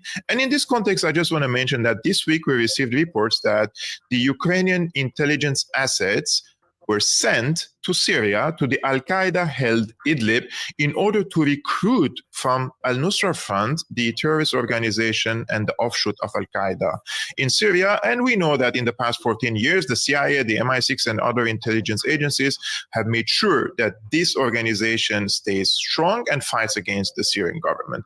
And from here, we move to the second thing that we could conclude from the shooting, and that is this shooting comes at the peak of the hysteria and the discussion about the long-range missiles. We want to give Ukraine long-range missiles so that Ukraine can hit deep inside the Russian territories, because they say this is the only way for Ukraine to win this conflict. But in my opinion, this is the only way to prolong the conflict, and this is what the establishment and the deep state in the US wants. They want for this war to prolong because they want to assure mutual destruction of both Russia and Ukraine, just like they did during the first Gulf War between Iran and Iraq. But in this case, Russia has nukes, and Putin says that if long-range missiles were supplied to Ukraine and these missiles were used against Russian targets inside Russia, then Russia will consider the NATO countries as a direct player. All right, no new news on NATO and Russia there, but just wanted to highlight Ryan Routh's involvement in recruiting. So Trump shooter Ryan Routh is a Ukraine loyalist who has posted on social media about his hatred for President Trump and supplying soldiers to Kiev. The Democratic rhetoric did this. And that's why I put this in tonight's sit rep, is that words matter, and constantly putting out incendiary, violent rhetoric against Donald Trump is having a significant impact on people who are not mentally well or easily led down the garden path. And to this day, Democrats and rhinos continue to do this. And I don't know how you could bridge it legally and pin something on them, but I suppose they'll have their day of reckoning eventually. All right. Alleged would-be Trump assassin, more like failed Trump assassin. It kills me how some of these publications use alleged. Touts direct connection to Thomas Matthew Crooks. So this is from November. This is, a couple months after the attempt. So alleged would-be Donald Trump assassin Ryan Routh wrote a letter to the news outlet Politico that he shared a trait with Butler shooter Thomas Matthew Crooks. Routh, who pleaded not guilty to the charge of attempted assassination of Trump in September, argued in a letter sent to political writer Ankush Kadori before this month's election, saying that he, like Crooks, was ready to die for freedom and democracy. Crooks was shot and killed, of course, blah, blah, blah, blah, blah. A Secret Service agent spotted Routh's rifle protruding from the hedge line at a Florida golf course where Trump was playing on September 15th. The agent opened fire on the suspect, who fled the scene but was quickly captured. I've got something else coming up. I'm not sure which tab it is, but the shots fired by that Secret Service agent were at point blank range, and every single one of them missed, which we discuss frequently as far as stress inoculation in your training, how people, they lose their fine motor skills if they haven't done any type of stress inoculation, meaning training with shooting guns while you have an elevated heart rate. All right. So Routh, who claimed to be an independent politically, wrote in his letter, "My entire life has been plagued by D's and R's. It seems not long ago there was a push for the Libertarian Party and now a Green Party and maybe Truth Party. But for some reason, our leaders have not allowed any other party to be recognized in any race." He explicitly disclaimed having an affiliation with the Democratic Party, recounting a guard in Palm Beach asked jokingly if I was a Democrat. I said, "No, independent. I vote for the best candidate." His pickup truck parked at his Hawaii home had a Biden-Harris bumper sticker on it, and he has made 19 donations to Democrat political action committees, Act Blue. That's already covered. Nonetheless, Routh's letter criticized the two ruling parties and argued that with our national debt swallowing us whole and bankruptcy imminent, we may as well fix this problem balls out. The 58-year-old also wrote, in the event of a Trump victory, federal officials should remove the power of our military by the president and place it with Congress before January. We must limit all presidential power before Trump seizes our country, he added, referring to Trump at one point as a dictator, a term that mirrors Democratic talking points. Routh sent a similar letter to the Palm Beach Post before the November 5th election as well. The Palm Beach Post reported that Routh's daughter authenticated the letter as being from her father, who sent it from the federal prison in Florida where he is being held. Both Political and Palm Beach Post noted the handwriting for the letters looks the same as that included in a court document filed by the Justice Department. In that letter, Routh wrote, "Dear world, this was an assassination attempt on Donald Trump, but I am so sorry I failed you. I tried my best and gave it all the gumption I could muster. It is up to you now to finish the job, and I will offer $150,000 to whomever can complete the job." The Post reported, in addition to the attempted assassination charge, Routh faces charges of possessing a firearm in furtherance of a crime of violence, possessing a firearm with an obliterated serial number, and assaulting a federal officer. He has pled not guilty to each. So, if nothing else, that speaks to his mental condition, where he's pleading not guilty in court, but still sends letters out saying that he was trying to assassinate Trump. Clearly not thinking clearly on his part, I guess. Here's a fairly long post from Owen Gregorian. would-be Trump assassin palled around with neo-Nazi Azov Brigade in Ukraine. What did the government know? So I'm going to read part of this just because it's pretty interesting. Perhaps the most interesting angle to attempted Trump assassin Ryan Routh's recent history is his Ukraine connection. We documented that when he went to Ukraine to recruit for its International Legion in 2022, he was a Western mainstream media darling for a time, having been quoted on behalf of the cause to get more foreign fighters thrown into the battle against Russia by a who's who of major media sources, from FT to Newsweek to the New York Times. But when he arrived in Ukraine, according to those media reports, the 58-year-old Routh himself was considered too old to fight alongside the Ukrainian army. So plan B, Routh described one outlet, was to come to Kyiv and promote the idea of many others coming to join the International Legion. We need thousands of people here to fight alongside the Ukrainians. There are about 190 countries on our planet, and if the governments are not officially sending soldiers here, then we civilians should pick up this torch and make it happen, he described. He had told Newsweek in a video interview from Ukraine that the war with Russia was as simple as good versus evil, and essentially the same as good guys and bad guys in the Hollywood movies Americans grew up with. It was not a gray conflict, he described, but black and white. In March of 2022, just a month into the Russian invasion, he tweeted that everyone around the globe should be willing to volunteer and fight to die in Ukraine. Still, much of his time was reportedly spent in a hotel room in the far western city of Lviv. Among the more bizarre aspects to his campaigning on behalf of the Ukrainian military's Foreign Legion were his efforts to recruit U.S.-trained Afghan special soldiers to go to Ukraine's front lines. The initiative appeared so large in scale, given Routh was seeking to transfer hundreds or even thousands of Afghani fighters, according to his words, that one commentator questions, in light of the attempted assassination on Donald Trump, who was he working with in the U.S. government that was allowing him to do this? And the article or the post goes on. It's very informative. So moving on from there, the reason I put this one after the last one was because of this first sentence. Ryan Routh was a mercenary who worked with Ukraine's Ministry of Defense. Translated document posted to his Facebook account shows he was given a rank in the Ukrainian army and served with the Storm Battalion Unit A7788. He also bragged about recruiting other mercenaries. So here's the letter of his, special status with the Ukrainian army. And here's what it looks like translated. So the command of military unit A7788 has reviewed the candidacy of Ryan Routh, born in America, for military service in military unit A77AA under a contract for the position of shooter. Storm Battalion of military unit, blah, blah, blah, military rank according to the staff, soldier, salary redacted. I request assistance in processing the documents of Ryan Routh and directing them for further military service under the contract to military unit A7788 commander, blah, blah.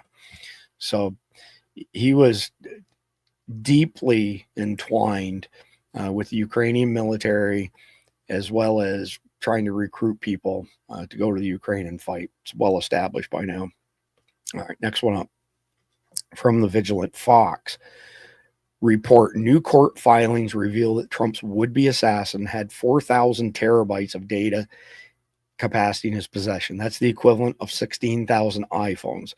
Ryan Routh was in possession of at least 18 cell phones, 3 computers, 3 tablets, 5 external storage devices, and unknown number of online accounts.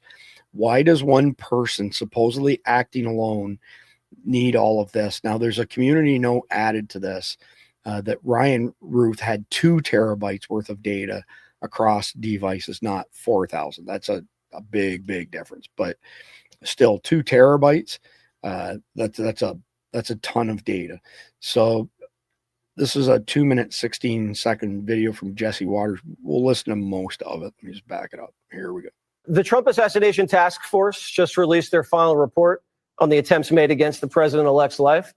The nearly 200-page report lists dozens of missteps taken by the Secret Service in keeping Trump safe at Butler. One reoccurring theme throughout the report was a clear lack of leadership. Quote, Secret Service personnel with little to no experience in advanced planning roles were given significant responsibility, despite the July 13th event being held at a higher risk outdoor venue with many line of sight issues, in addition to specific intelligence about long range threats. But it wasn't just Butler. The report also reveals the Secret Service was well aware of the spot at Trump International Golf Club that went on to become Ryan Routh's sniper's nest. Quote, unfortunately, the property was subject to critical vulnerabilities, particularly related to its outer perimeter, which the Secret Service had previously identified as a favorable position for potential snipers. Both of these attempts on Trump's life have been shrouded in mystery. And the last hope to know more about either of these gunmen comes from Routh's trial. The American people were told that Routh was a homeless drifter who didn't have a penny to his name.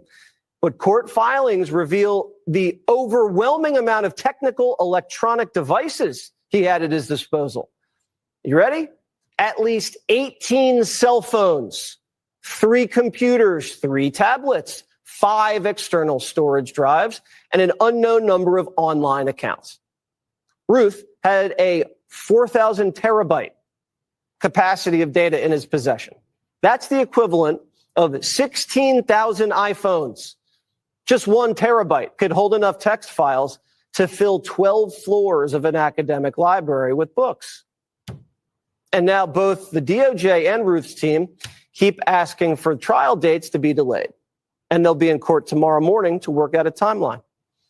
The public defenders repping Routh are overwhelmed with evidence to review and say they're bogged down by long wait times when they visit their client in jail. How can the American people expect answers when justice is being dragged out and buried under mountains of sealed information? Good questions, indeed. All right, moving on to the next one here. And I mentioned this earlier, but here it is. The Trump Assassination Task Force reveals that the Secret Service agent who spotted Ryan Routh in the trees at the golf course opened fire on the suspect and missed him 6 times from 5 feet away. And Charlie Kirk asked the rhetorical question, how is that possible? Well, that's entirely possible, as we've already explained, that if you haven't trained under stress and you try to shoot when you're losing all of your fine motor skills, this is the type of results. The same as the truck jacking that we showed y'all previously, where the Good Samaritan and the construction worker tried to shoot the carjacker at 5 feet away half a dozen times, same as this, and missed with every single shot. That's how. So if nothing else, take away from this that getting professional firearms training and then practicing on a regular basis, these are perishable skills, is important. And just as important is to do it while you have an elevated heart rate, which is the type of training regimen that I do myself 5 days a week. All right, moving on from there, the Vigilant Fox has some good points here, some serious questions with regards to Routh. Number 1, how was Ryan Routh, a man with no money for child support, able to suddenly start living in a pricey house in Hawaii and afford flights to Taiwan, Turkey, Poland, and Ukraine? Good question. Number 2, why has Routh never served a day in jail when he has 100 different counts to his name? I mentioned that briefly earlier without getting into the total count. He has a count of 100 incidences of him breaking the law on his rap sheet and has not spent a single day in prison.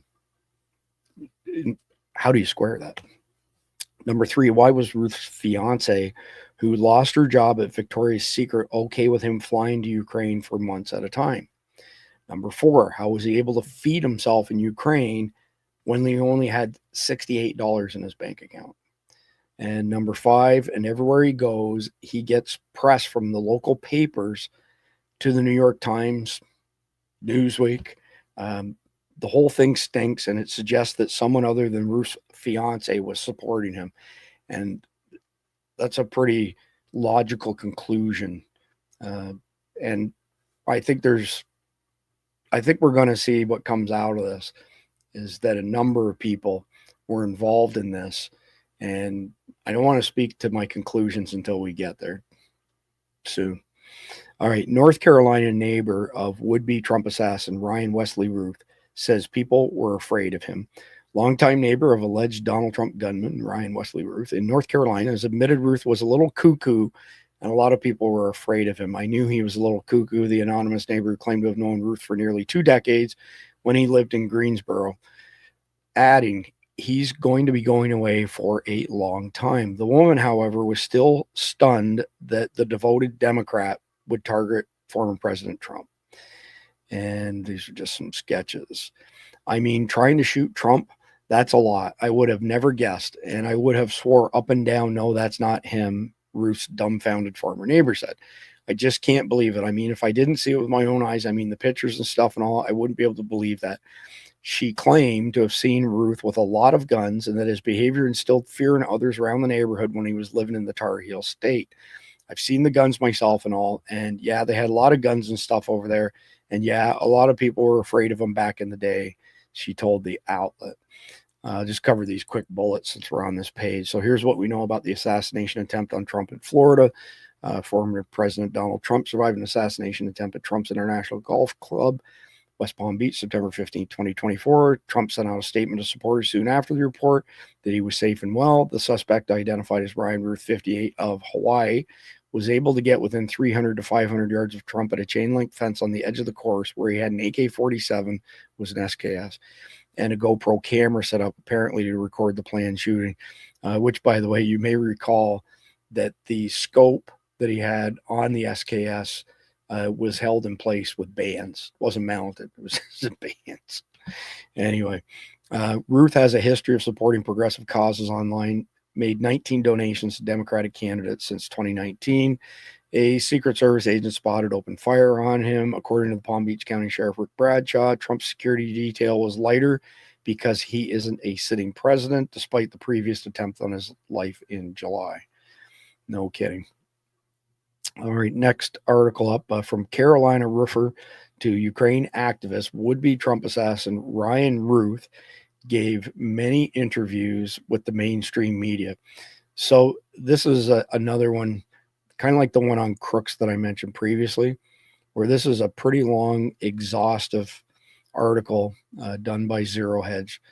A lot of information. It kind of sums up pretty much everything that I've covered to this point. It's a good summary read. So again, this is the longer video, by the way, that we watched the small snippet from. But if you're going to read one article because you're interested in it, this is the one on Zero Hedge that I would recommend. Go to Zero Hedge, look up Ryan Routh, or go to patreon.com/survival dispatch, sign up as an insider, download our sit rep for today, has all of these links. That's interesting here, by the way, that error that was showing something embedded. This Facebook scrubbed the page of Ryan Routh. I actually had 3 more posts on X queued up for this tonight, just on Ryan Routh, and all of them have been taken down since I, noted them during my research the past few days. But again, look at the length of this. This is a very comprehensive article, and if you want to really do a deep dive into Ryan Routh, this is a great place to start. Okay. So same format as Crooks. What do we know for sure? What do we not know? And what's the bottom line? So what we know for sure, number one, identity and background. Routh was born February 18th, 1966, North Carolina, lived most of his life in Greensboro, North Carolina, before moving to Hawaii in 2018, where he ran Camp Box Honolulu, a small business building storage units and tiny homes with his son. He has a criminal history dating back to the 1990s, including a 2002 felony conviction in North Carolina for possessing a weapon of mass destruction, a fully automatic machine gun, after a standoff with police. Other charges include misdemeanors like hit and run and carrying a concealed weapon. And again, keep in mind, 0 time spent incarcerated for all of this. This goes back a long way. Voting records show he was registered as a Democrat in 1998, switched unaffiliated in 2002, and voted in the 2024 North Carolina Democratic primary, made small donations, $140 to Act Blue Democratic fundraising platform. Okay, so that's number one, the bucket of things we know. Number two, the incident itself. So September 15, 2024, Routh positioned himself in shrubbery along the golf course line. Already mentioned 300 to 500 yards. And he was looking at Trump going from the green on hole number 5 to the T on hole number 6, armed with an SKS, as I already mentioned, makeshift scope, and he'd also scrubbed the serial number off it, which is why you get charged for an obliterated serial number. Number 2, under number 2, second point under number 2. A Secret Service agent spotted the rifle barrel at 1:31 p.m., fired at least 4 rounds, and Routh fled without firing his weapon or having a direct line of sight to Trump.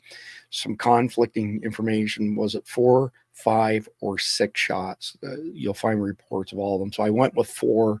What I'm reading you is my personal summary of what I found in my research on this. Routh fled without firing his weapon or having a direct line of sight to Trump. He was arrested at 2:22 p.m. on Interstate 95 in Martin County after a witness provided his vehicle details. So just to be clear, that SKS was designed by the Russians 1941-ish, 1942, and it was meant to, be a longer range rifle, accurate out to say 300-400 yards. The way the bird flies from where he was behind the fence to where Trump was between the green on hole 5 and the T on hole 6, I want to say it was around 400 yards, maybe 500 yards, but it was in that vicinity. If he had been equipped with a modern rifle and modern ammunition, I know people like to call 6.5 Creedmoor 6.5 Kardashian, but it's a hell of a round if you can afford to shoot them. But a bolt action 6.5 Creedmoor, that would literally be a chip shot. So it just makes me wonder why he showed up with an SKS, dang near 100 years old, shooting 7.62 by 39 ammo, which is not the most accurate ammo out there. Good for CQB, not necessarily reaching out, touching somebody.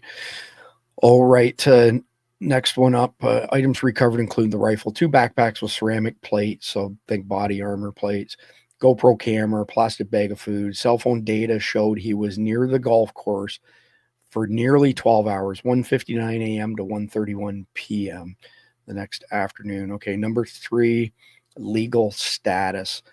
Routh was initially charged on September 16th with 2 federal gun crimes, possession of a firearm by a convicted felon and possession of a firearm with an obliterated serial number. On September 24th, a federal grand jury indicted him on 5 counts, including an attempted assassination of a presidential candidate, assaulting a federal officer, and possessing a firearm in furtherance of a crime of violence. He pleaded not guilty on September 30th, 2024. And his trial is scheduled for September 8th, 2025, with a potential life sentence if convicted. Number 4, and this is again under the things that we know for sure, evidence and investigation. 3 bullets. A letter found in a box Routh dropped off at a civilian's home months earlier, addressed Dear World, admitted to an assassination attempt on Trump, expressing regret for failing. It included a $150,000 bounty offers to others to complete the job. Cell record showed his phone access towers near Trump International in Mar-a-Lago multiple times from August 18th to September 15th, 2024. A handwritten list of Trump's scheduled appearances was also found. The FBI says he acted alone with no foreign ties established, which isn't believable. His social media and a 2023 self-published book, Ukraine's Unwinnable War, reveal a shift from supporting Trump in 2016 to criticizing him, including urging Iran to assassinate him over the 2018 Iran nuclear deal withdrawal. Number 5, personal beliefs. Routh was vocal about supporting Ukraine against Russia, traveling there in 2022 to protest, recruit volunteers. Though Ukraine's International Legion confirmed he never fought, he expressed a willingness to fight and die for the cause on X and in interviews with outlets like the New York Times. And last, motivation. Routh has made it known in many videos and conversations he is rabidly anti-Trump and hates Putin just as much. So I actually came across the past few days that I've been researching this because I wanted to get up to speed, up to date on it. There are still a number of legacy media outlets that are still putting out articles, recent articles, saying that there's absolutely no indication why Ryan Routh would try and kill Donald Trump and what could his motivation possibly be. It's too stupid to be stupid. which my friend Jeff Nicholas says all the time, which means it's a narrative. I'm too stupid to be stupid, and saying we can't figure out what his motivation is just BS. It's a narrative. All right. So the next bucket of points, what we don't know, what are the lingering questions that we still have? So number one, mental health. A travel nurse, Chelsea Walsh, who met him in Ukraine, called him a ticking time bomb and reported him to the FBI in 2023 for erratic behavior. No formal mental health diagnosis or treatment history has been confirmed. Number two, planning depth. How long and how thoroughly did he plan? The letter suggests premeditation months earlier, but the GoPro and explosives, none were found despite initial speculation, raised questions about his full intent. I put that in also because they claim he had a GoPro and explosives, but now they're claiming that they never found the GoPro and explosives. So the narrative, the story has changed on the part of the authorities, and we don't know what the truth is on that. Number three, accomplices. The FBI insists he acted alone, but his WhatsApp chats with Afghan commandos days before, so September 12th, just a few days before, and his recruitment efforts hint at possible contacts of other people who may have participated. Again, we don't know. Number four, security failures. How did he camp out for 12 hours undetected near a high-profile target? The Secret Service's response was swift, but the breach echoes the July 13th Butler incident. Oh, what a surprise.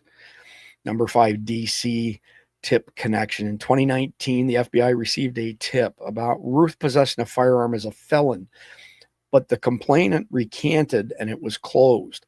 Walsh's 2023 warning also went unheeded. Begs the question, why? Again, we have a bunch of unanswered questions here. Number six, post-arrest behavior. Routh was seen smiling in court, but his current mindset, statements to authorities, or cooperation level have not been disclosed.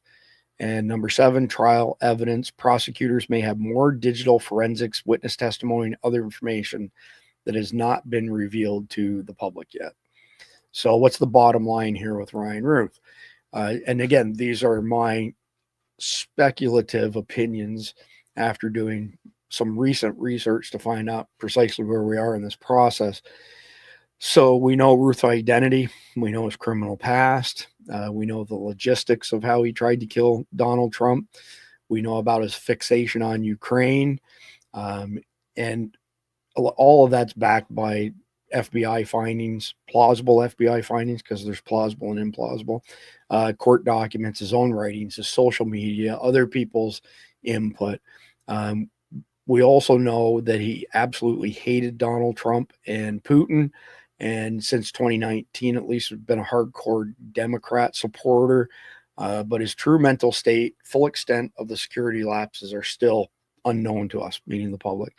So our official, unofficial speculation / conclusion, but I'm using the word speculation because I don't want to get sued over this, is that Routh was recruited by the Ukrainian government, most likely the CIA too, imagine that, and that his motive was to eliminate Trump because he thought of himself as a hero. He really did think of himself as a hero. He's, I'm trying to think of what the right word might be. I wanted to say narcissist, but that's not quite the correct word.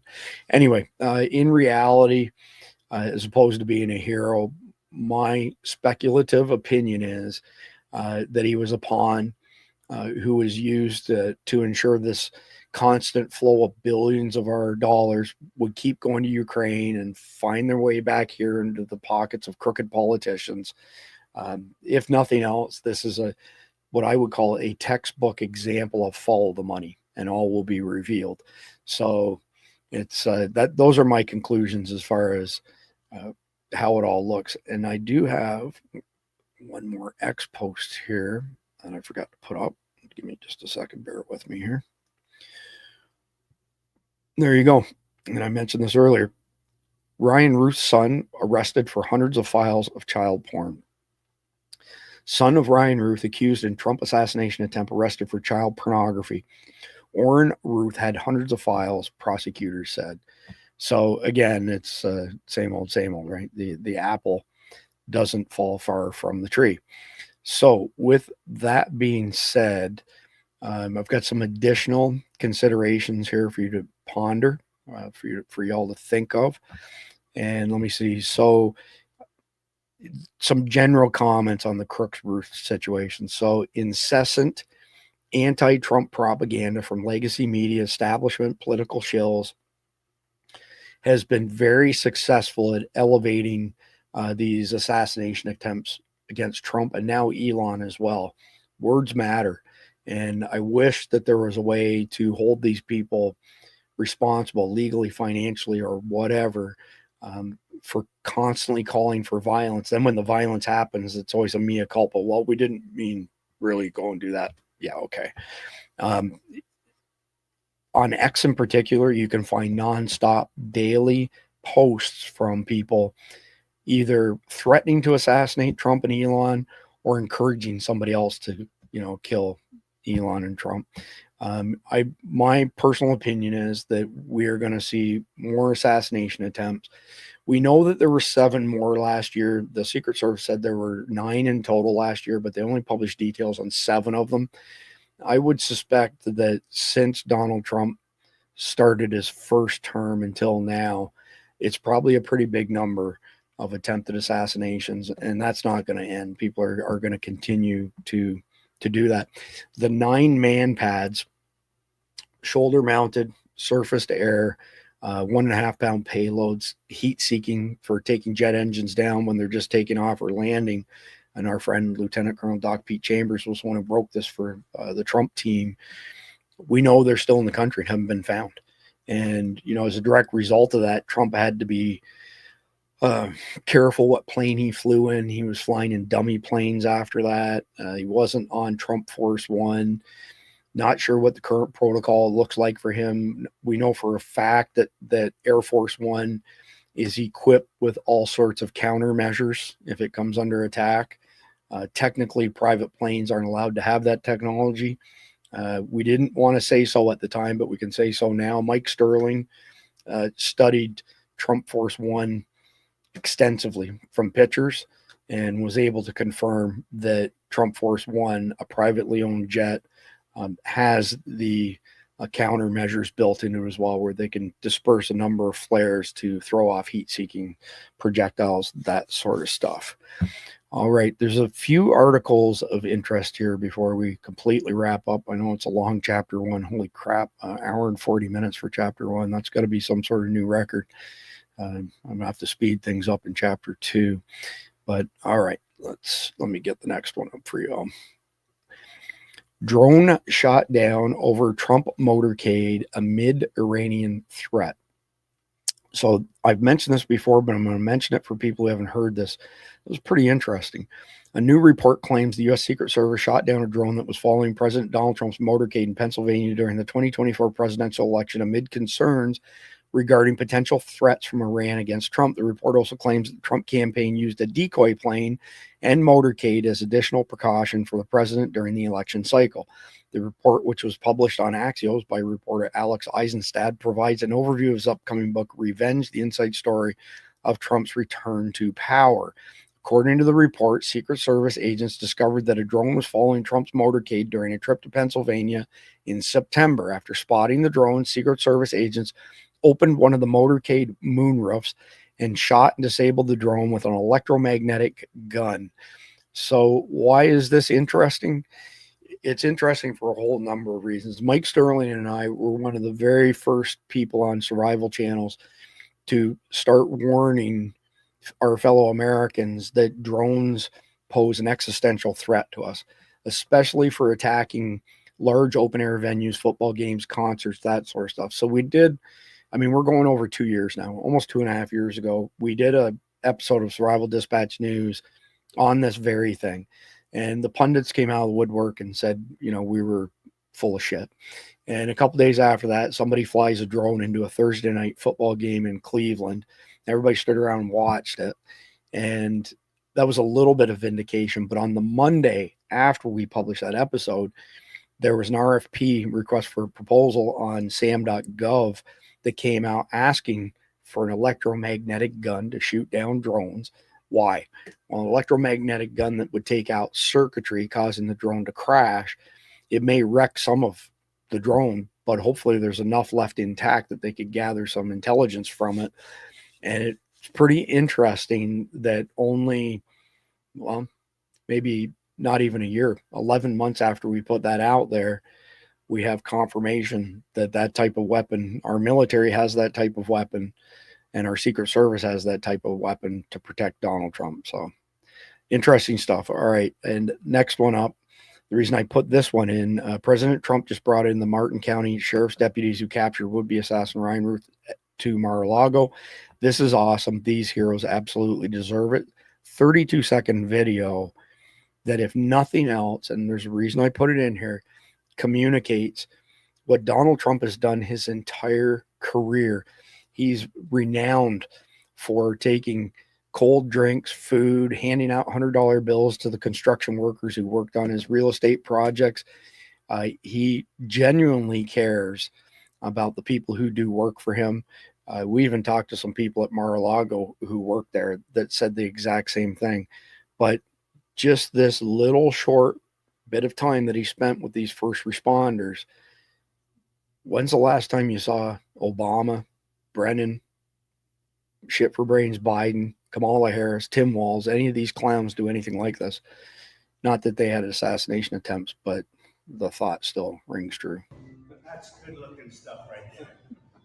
That's good looking human beings, huh? Mr. President, God bless you. Great job. Great job. Moving down the line. Thank you very much. I'm still here. Thank you very much.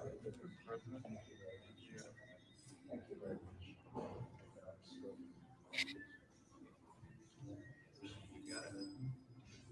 So, Shel, who's your best man here? Who's the best guy? Oh, that's pretty good. I didn't think you'd point him out. That's good, huh? That's funny.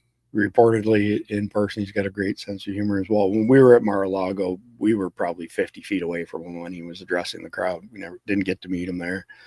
I did shake his hand at NRA annual event in Dallas, 2018. All right, and last one for chapter 1, just because. So 7 days prior to JFK being murdered, and we know more now, right?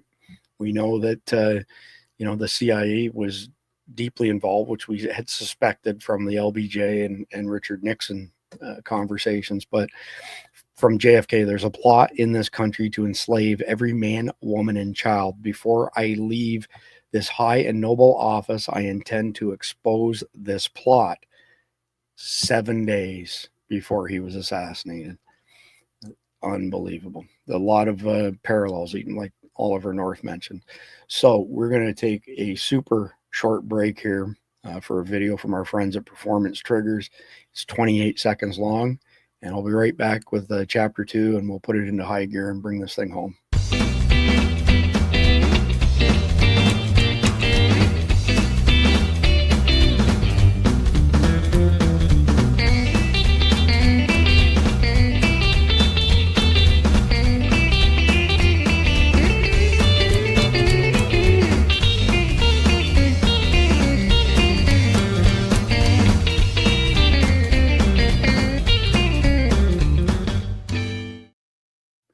So I wish I could show you all how some of those triggers work. I have all of them here. But we got a strike not too long ago from a pneumatic CO2 air-powered training gun because YouTube thought it was a full auto gun. And I can't show you video on these triggers on YouTube in particular, but Facebook as well, Instagram, etc., LinkedIn, that we're broadcasting to as well. However, if you go to patreon.com/survival dispatch, sign up $9.99 a month or $95 for the year, you get 2.5 months for free. In addition to getting our daily sit reps, situation reports that has all these links. And in addition to getting an invite to our private Signal chat, which just has a massive amount of intel shared and information as well, you will also get an invite to SDN Aftermath, 11 a.m. Eastern every Saturday with me. we're going to use our software direct. So in other words, you'll get an invite and you will join us on StreamYard on our private account. It will not be accessible to anybody outside of that. It won't be on YouTube or Rumble or anywhere else. And we'll be able to specifically show you content that we can't show you on regular episodes of SDN, answer questions, show you what our findings have been, so on and so forth. All right, so moving on. This video is a little bit on the long side, but I'd hate not to play the whole thing just because of the context. Federal judges, so now we're into chapter 2, we're into headlines not related to Routh or Crooks. Federal judges are not supposed to be ordering universal injunctions. The DOJ has even been trying to stop this for years. So here's an exchange, 4 minutes and 14 seconds with our favorite Senator Kennedy here. I may play the whole video, depending on how much I think that we've got out of this at a specific point. But here we go. A universal injunction is what we call an order from a court enjoining the government in a way that goes beyond the parties to the case, but applies nationwide or in some cases universally to enjoin the government. Is it sometimes referred to as a nationwide injunction? Yes, it is, Senator.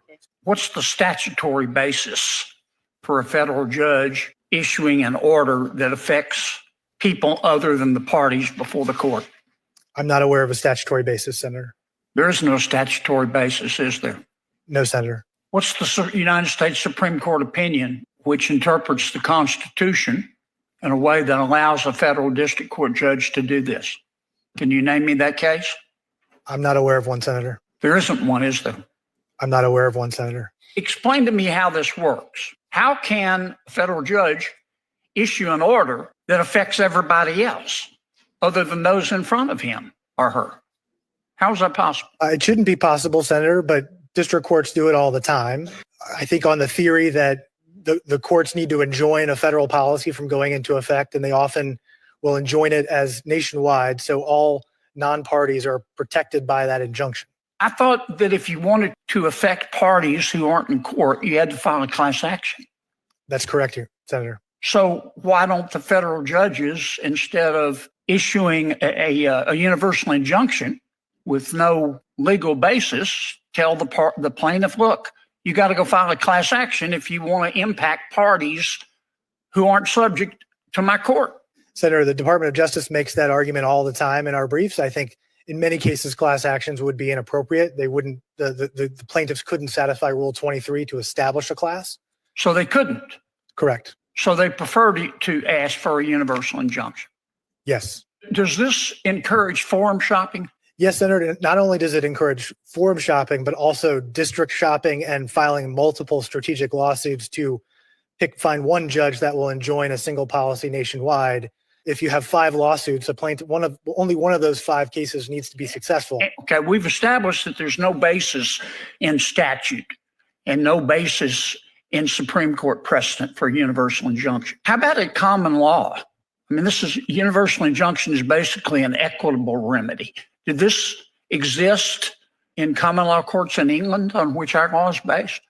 I don't believe so, Senator. I think the government has cited cases from the Supreme Court that says, courts are really bound by the scope of relief that a court in equity would have granted back in England before the founding. And the courts at that time would grant relief to the parties in the case, not far beyond a universal. All right, I'm going to go ahead and stop it there. I think that gives everybody the full impression. So basically that exchange reiterates what we have said time and again, that the lower courts are not a co-equal branch to the executive, and they're referred to 4 times in the Constitution as being inferior. So these federally appointed judges, appointed for life judges, are way overstepping their bounds. 67% of national injunctions issued against the president in the past 100 years, 67% have been against Trump. This is all out lawfare. It's a complete abuse of the system. And you've got these judges claiming they are a co-equal branch when they're not. The courts fall under Congress. They don't even fall under SCOTUS.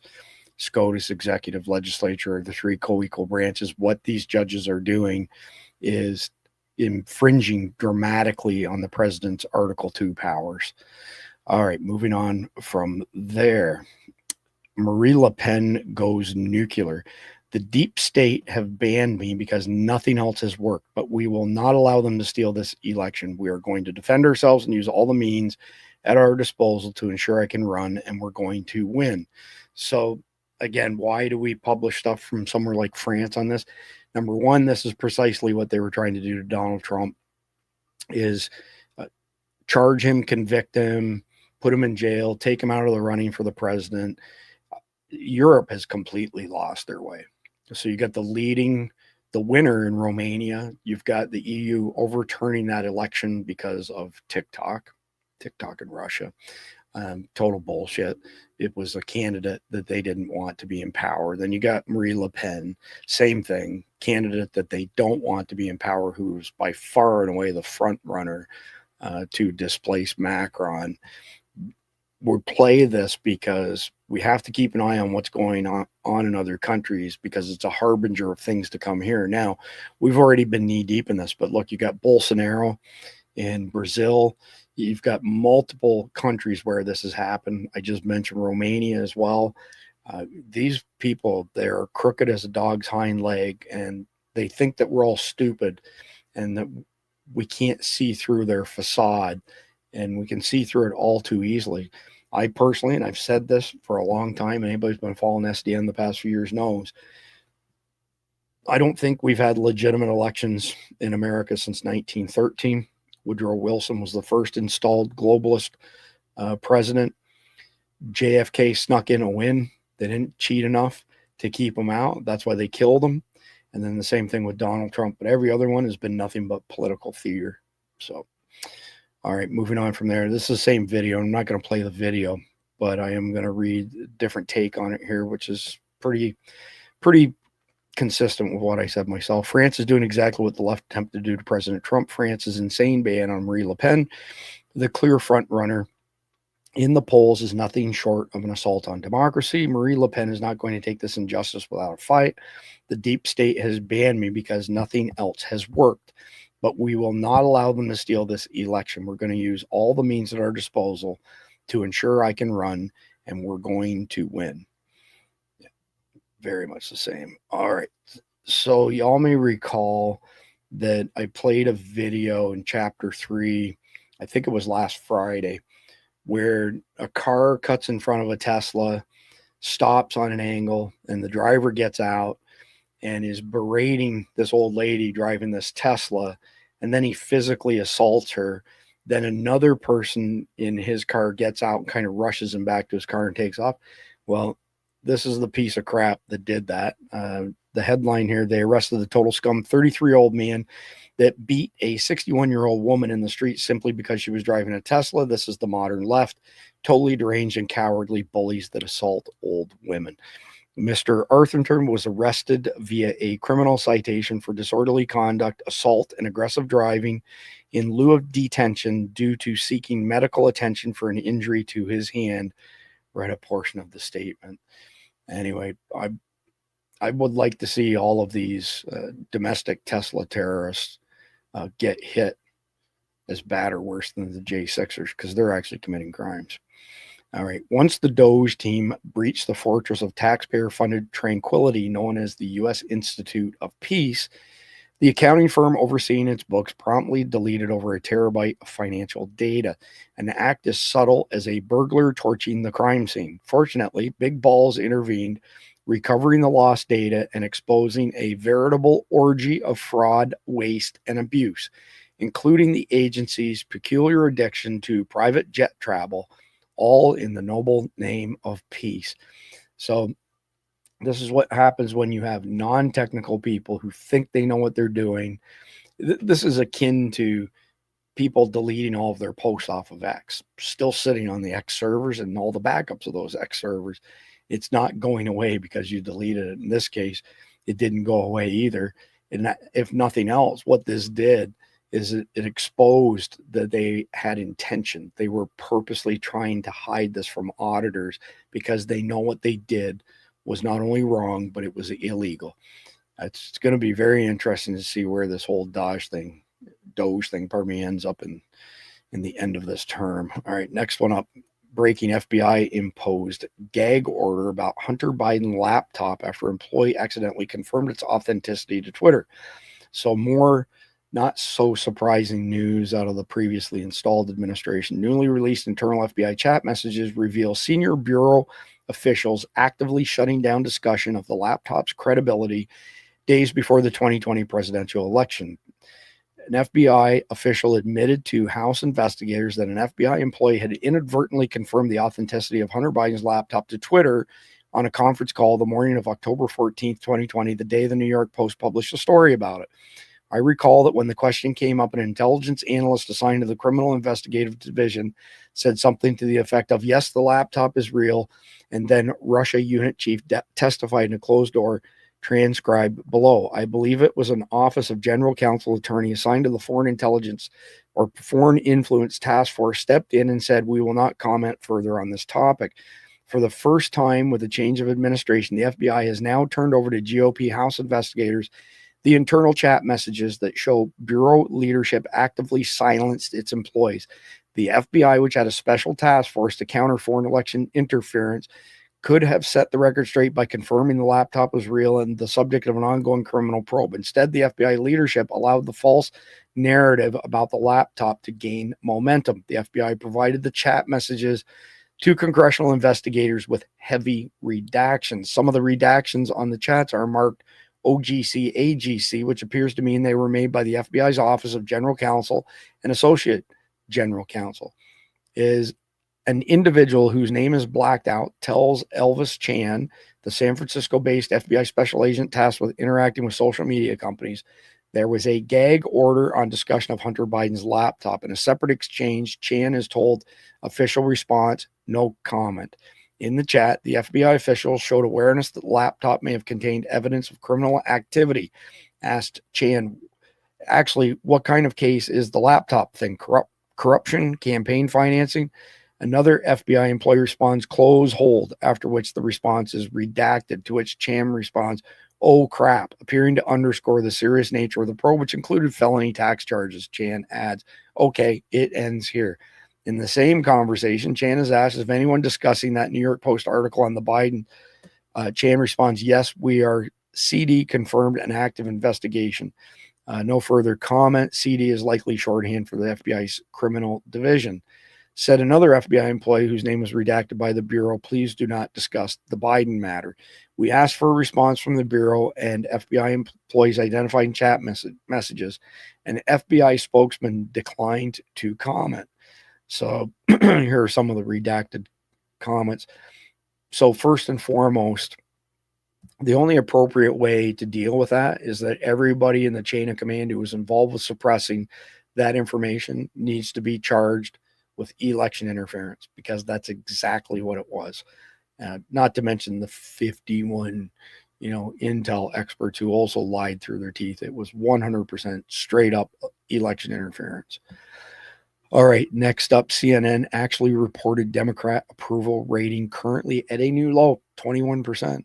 Not so new, I reported that last week, but Wisconsin votes for voter ID, but somehow Susan Crawford wins the Wisconsin Supreme Court election.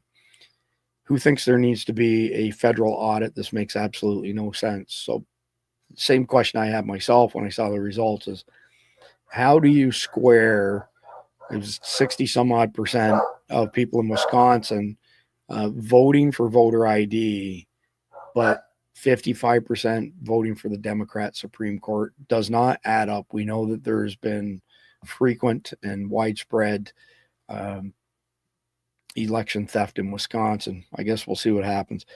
This is a 2-minute, 21-second video. I'm not going to play the whole thing, but I will play enough that y'all can get a chuckle out of the Democrats being at 21%. Holy Toledo. Voters' views of the... Which, by the way, if they're saying it's 21%, it's half of that. It's 10, 11%. Democrats in Congress among all voters disapprove 68%. And look at the approved number, just 21%, even lower than the Democratic Party at large. This is the lowest on record for Democrats, according to Quinnipiac University polling. You think these numbers are bad? Let's go to this side of the screen. We'll look how Democratic voters feel. Get this. The plurality of Democratic voters disapprove of Democrats in Congress at 49%, and just 40% approve. Horrible, horrible, horrible. Oh my goodness gracious, you just can't get worse than these numbers. It kills me that they're covering this stuff on CNN. It kills me in a good way. It makes me laugh.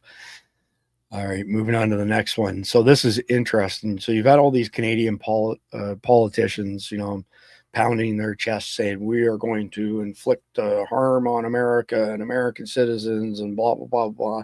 And they don't have the cards like Trump says. You know, they account for 1% of our GDP, 1.5%, I think is the number. Whereas their trade to us is a huge chunk of their economy. I've seen as high as 1/3 of their economy directly dependent on us. So Doug Ford was the guy who said that he was going to cut off power to the Northeast United States, states who buy electricity from hydro plants in Ontario. And it's crazy how fast that changed because of Trump's tariffs going into effect today. He speaks at length on how he doesn't want to see Americans harmed now. The exact opposite of what he said last week. Just a bunch of bullshit. 1 minute, 48 seconds. Let's sit down and discuss this because it's just going to hurt American jobs. I can't stress it enough. And, you know, again, he believes he's supporting Americans. He said he was going to create jobs, create wealth, reduce inflation. It's worked the total opposite. Inflation. But do you think it's fair that you have tariffs on a whole number of products? That's right. And we'd be willing to take those off tomorrow if he took all the tariffs off. We are not the problem, Andrew. Do you know the problem is? China's the problem. And he's taking a blind eye to China as they continue to build their critical mineral mass. We have all the critical minerals that our great neighbors need. We have the energy that our great neighbors. We're now the great neighbors. Up until a couple days ago, we were the great Satan. Need. I just want to go back for a moment. If in fact you're prepared to take your tariffs off, why wouldn't you have that negotiation and that conversation now before any tariffs get put in place? Well, we've had this conversation for over the last month. We don't want tariffs. We have another $65 billion worth of tariffs to launch today. That's the last thing we want to do because it's just, again, it's going to hurt both countries. It's going to hurt American workers. That's the last thing I want. Andrew meant take the other ones off, not the ones you're launching today. The ones that you already got. That's the last thing he wants after spending the past month threatening to do as much harm as humanly possible to Americans. You're saying you take all your tariffs off. I'm saying we will take them off. That's right. Then why is that not? I guess my question is 300% tariffs, by the way, on our dairy products, and they've been charging us that for years. Why has all of that not already happened? And does President Trump know that you'd be prepared to do that? He knows, and Secretary Lutnick knows that we're willing to take these tariffs off like in the next minute if he said he's taking their tariffs off. So let's look at the auto sector. Yeah. So anyway, exactly as we reported and speculated on, a bunch of hyperbole from these politicians, huffing and puffing and pounding their chests, but caving in a New York minute. Last piece of news, unfortunately, and most of you are probably aware of this, Val Kilmer died, 65 years old. You know, if you had told me when Top Gun came out that Val Kilmer would die at a relatively young age, I would have said you're crazy. He's in good shape. You know, doesn't seem to have anything wrong with him. But apparently the throat cancer that he had took a major toll on him and led to a bunch of other health issues. But anyway, but sad news. Val Kilmer dead at 65 years old. All right, that is the end of chapter 2. We're going to pivot as quick as possible here into chapter 3. And want to give a shout out to our friends at EMP Shield, empshield.com. And if you go to their website and use discount code Survival Dispatch, you get $50 off any device that you purchase. We're pushing this right now because we're coming into hurricane season in the south here, lots of tornadoes and lightning storms across the country as well. That's actually why we're doing this. We're not suggesting that an EMP is imminent or even a CME, a coronal mass ejection. But here's the cool thing. When you hook these up to your home, your vehicle, whatever, you get a $25,000 insurance policy against lightning damage.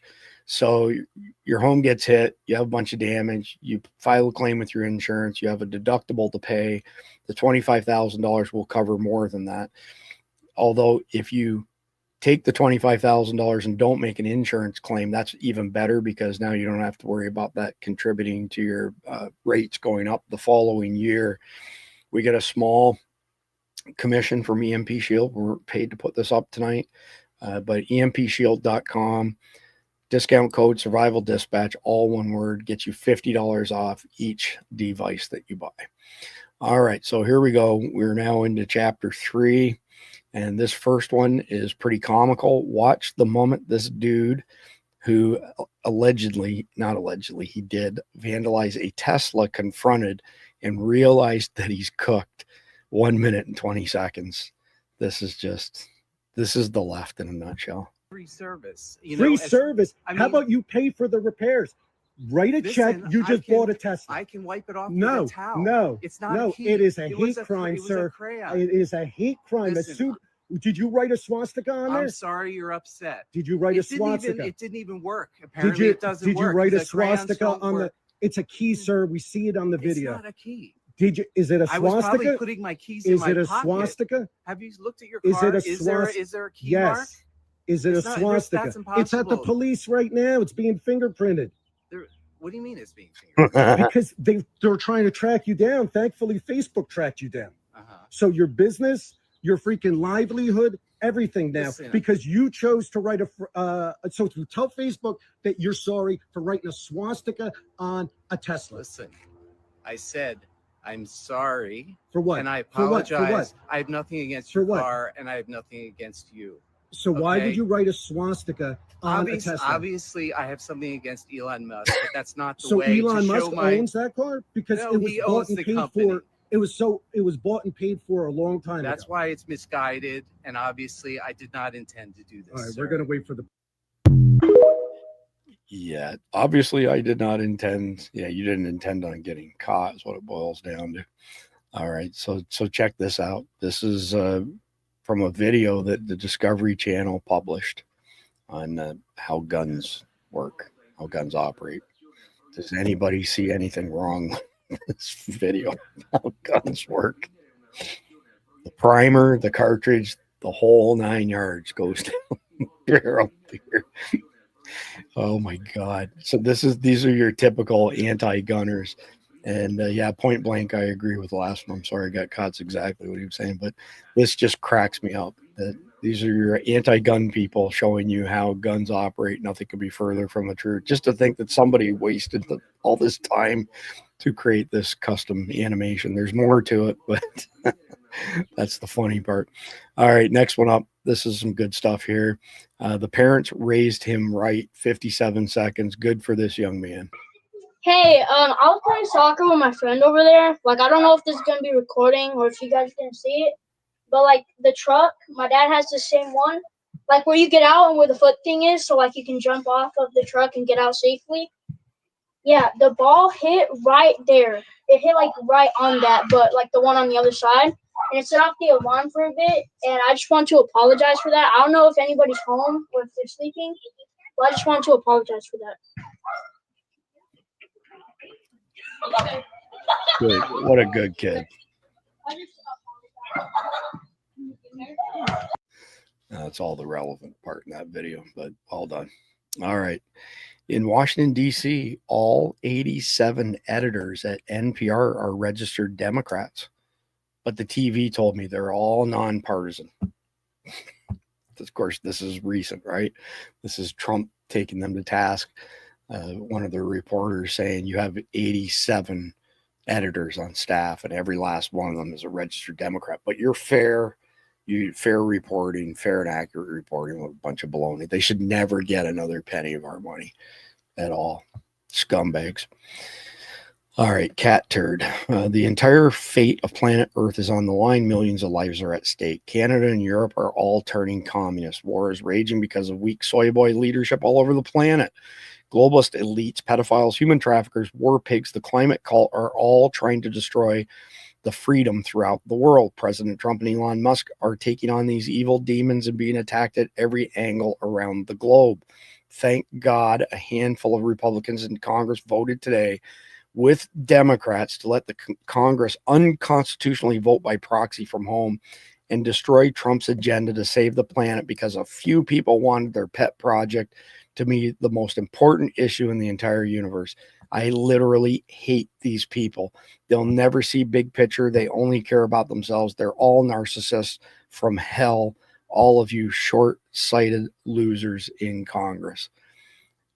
That's not usual for Cat Turd to, get that, I don't know, fired up. He says some awfully comical things, and he does get fired up, but good on him for that analogy there. So San Francisco is launching what? There's maybe in California, but golly, I'd like to think in the rest of the country, this would never stand up in court. San Francisco is launching a new speed safety pilot program backed by Democratic California Governor Gavin Newsom, where how much you pay for a speeding ticket depends on who you are. And it's all in the name of equity. On its website, the City Transportation Authority goes out of its way to explain that speed safety cameras will be dispersed across San Francisco in a, quote, equitable fashion. But not everyone will have to pay the same if they get a ticket. Get this. Low-income offenders qualify for steep fine discounts, guys, up to half off. And if you're homeless but speeding in your vehicle, you can get up to 80% discount. Jerry, here's just one of the many problems I have with this. The reason for this program, for the speed cameras, was reportedly because of high injury areas, meaning where pedestrians have been hit and killed. So since all lives are equal, why are we giving discounts on speeding tickets when everyone should understand how serious it is to drive safely where people have died? I couldn't believe this when I read this. I was like, is this really true? We are all equal in the eyes of the law. Oh, no, we're not. We're not all equal in the eyes of the law. Okay, so might this get extended eventually? So maybe if I commit a burglary and I don't have a lot of money, maybe that's okay. Or maybe I get a reduced sentence, or I just don't understand the logic operating here. I think we should all be equal in the eyes of the law, and everybody should pay the same fine. The line of thinking is to continue shitting on WASPs, white Anglo-Saxon Protestants. Velcro, better be careful when you go to San Francisco. The white guy, you're going to get screwed over for sure if you get a ticket. All right, and this is pretty comical from the Babylon Bee. Actual Nazis struggling to stand out now that everyone is Nazi. I thought that was funny. I had the next one up with Alec Baldwin going off. I'm going to nix it. I don't want to cover it. BLM Plaza is officially gone. That's a beautiful sight. Next one here is pretty crazy. This is something I did not expect.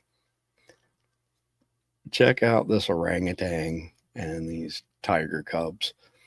It's friggin' crazy. They think that the orangutan is their mama. So that's pretty awesome. If that doesn't put a smile on your face, nothing will. All right, this one here, magic flying chips, 14 seconds. What's going on here? Oh, what? Oh my God! Did you see that? What's going on here? Oh, that was a good magic trick. All right, next one up here. A new way of not having an open container in your vehicle.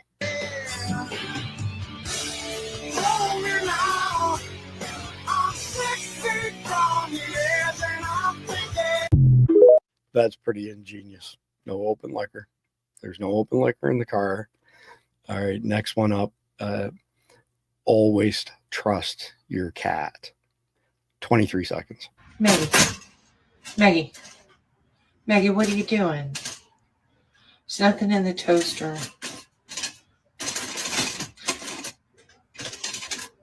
There's nothing down in there. I checked. Maggie.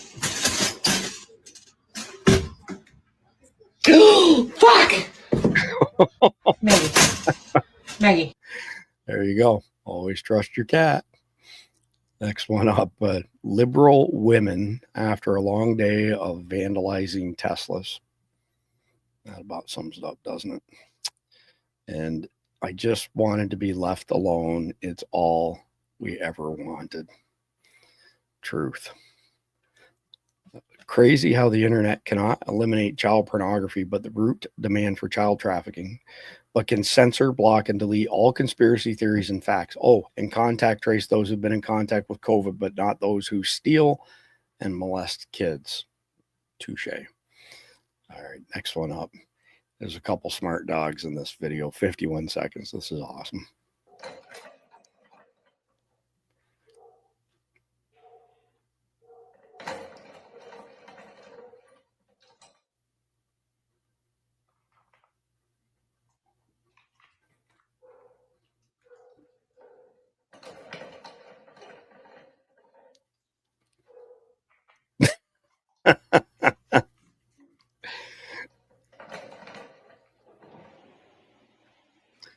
Uh-oh, imagine that.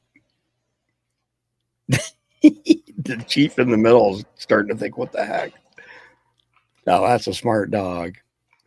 Stopping it on itself like that. The chief has had enough. Those are some smart dogs. All right, next one up.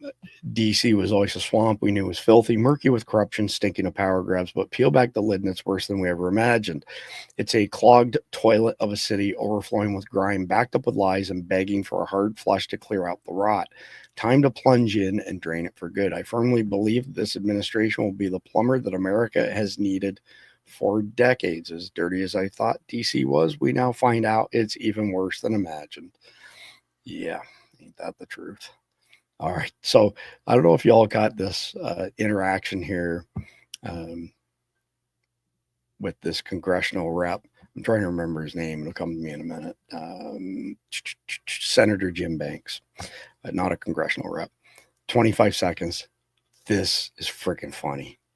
I was a worker at HHS. I was fired illegally on February 14th. There are many people who are not getting social service programs, especially people with disabilities. Are you going to do anything to stop what's happening? You probably deserved it. I deserved it. I deserved it. Wow. Yeah, that's great to hear. Why did I deserve it? Because you seem like a clown. Okay, sir, you shouldn't have said that. I was a so it gets better. He ends up taking that picture and makes it his new profile picture. That's freaking hilarious. Oh my God.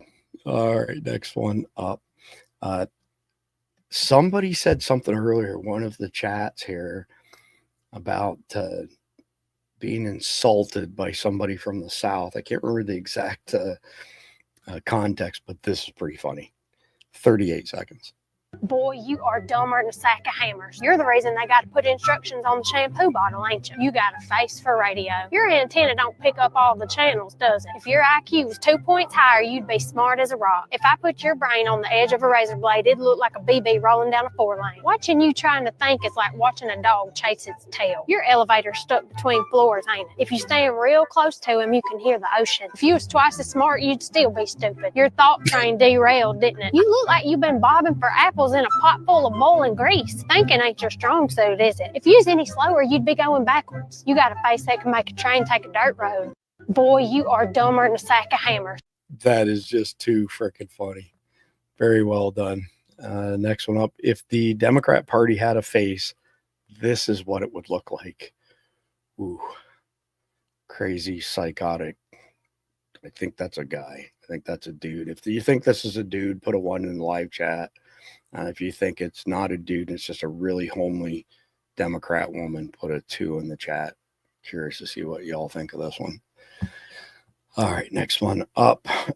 Feels so good to be on the winning team. With the USA so divided, I'm just glad to be on the side that believes in God, has the most guns, and knows which restroom to use. Amen to that. All right, this one's freaking hilarious. I don't know if y'all seen Kid Rock in man, you can't say 1 and 2 unless you're trying to tell me it's a hermaphrodite or something. When President Trump asked reporter Peter Ducey if Biden ever did conferences like this, 12 seconds. Did Biden do news conferences like this, Peter? I don't think so. He was never standing next to somebody who looked like they were about to be shot out of a cannon.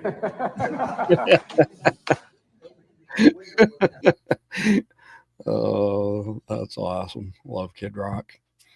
All right, next one here. This is actually 3 videos long. I can't play all 3 of them.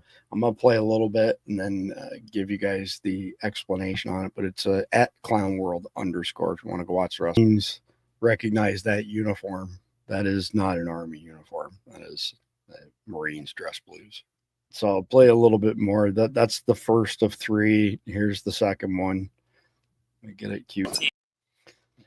There's one more. Like I said, I got to play the whole thing for you just so that you get the whole shebang. Third and final video on this, 2 minutes. And yeah, whatever. Get in. He was charged and convicted on this, by the way. There's a little bit of a follow-up to it. So it's only appropriate that we end with this short 13-second video. We're in chapter 3 at least. Look at these phenomenal individuals. They're referred to as the greatest generation for good reasons. God bless our World War II vets.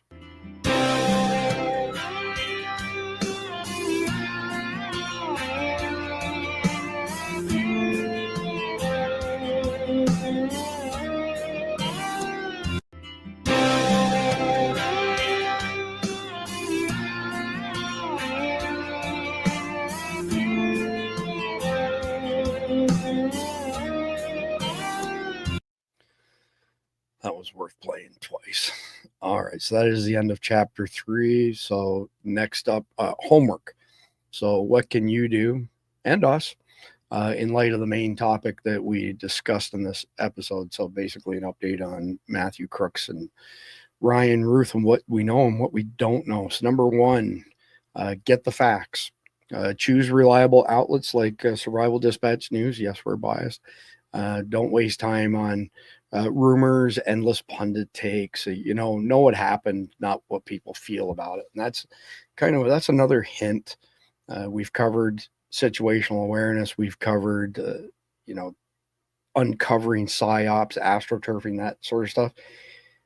Not all the time, but most of the time, when somebody says to you, well, to tell you the truth, does that mean the rest of the time that they lie? And number 2, well, I feel.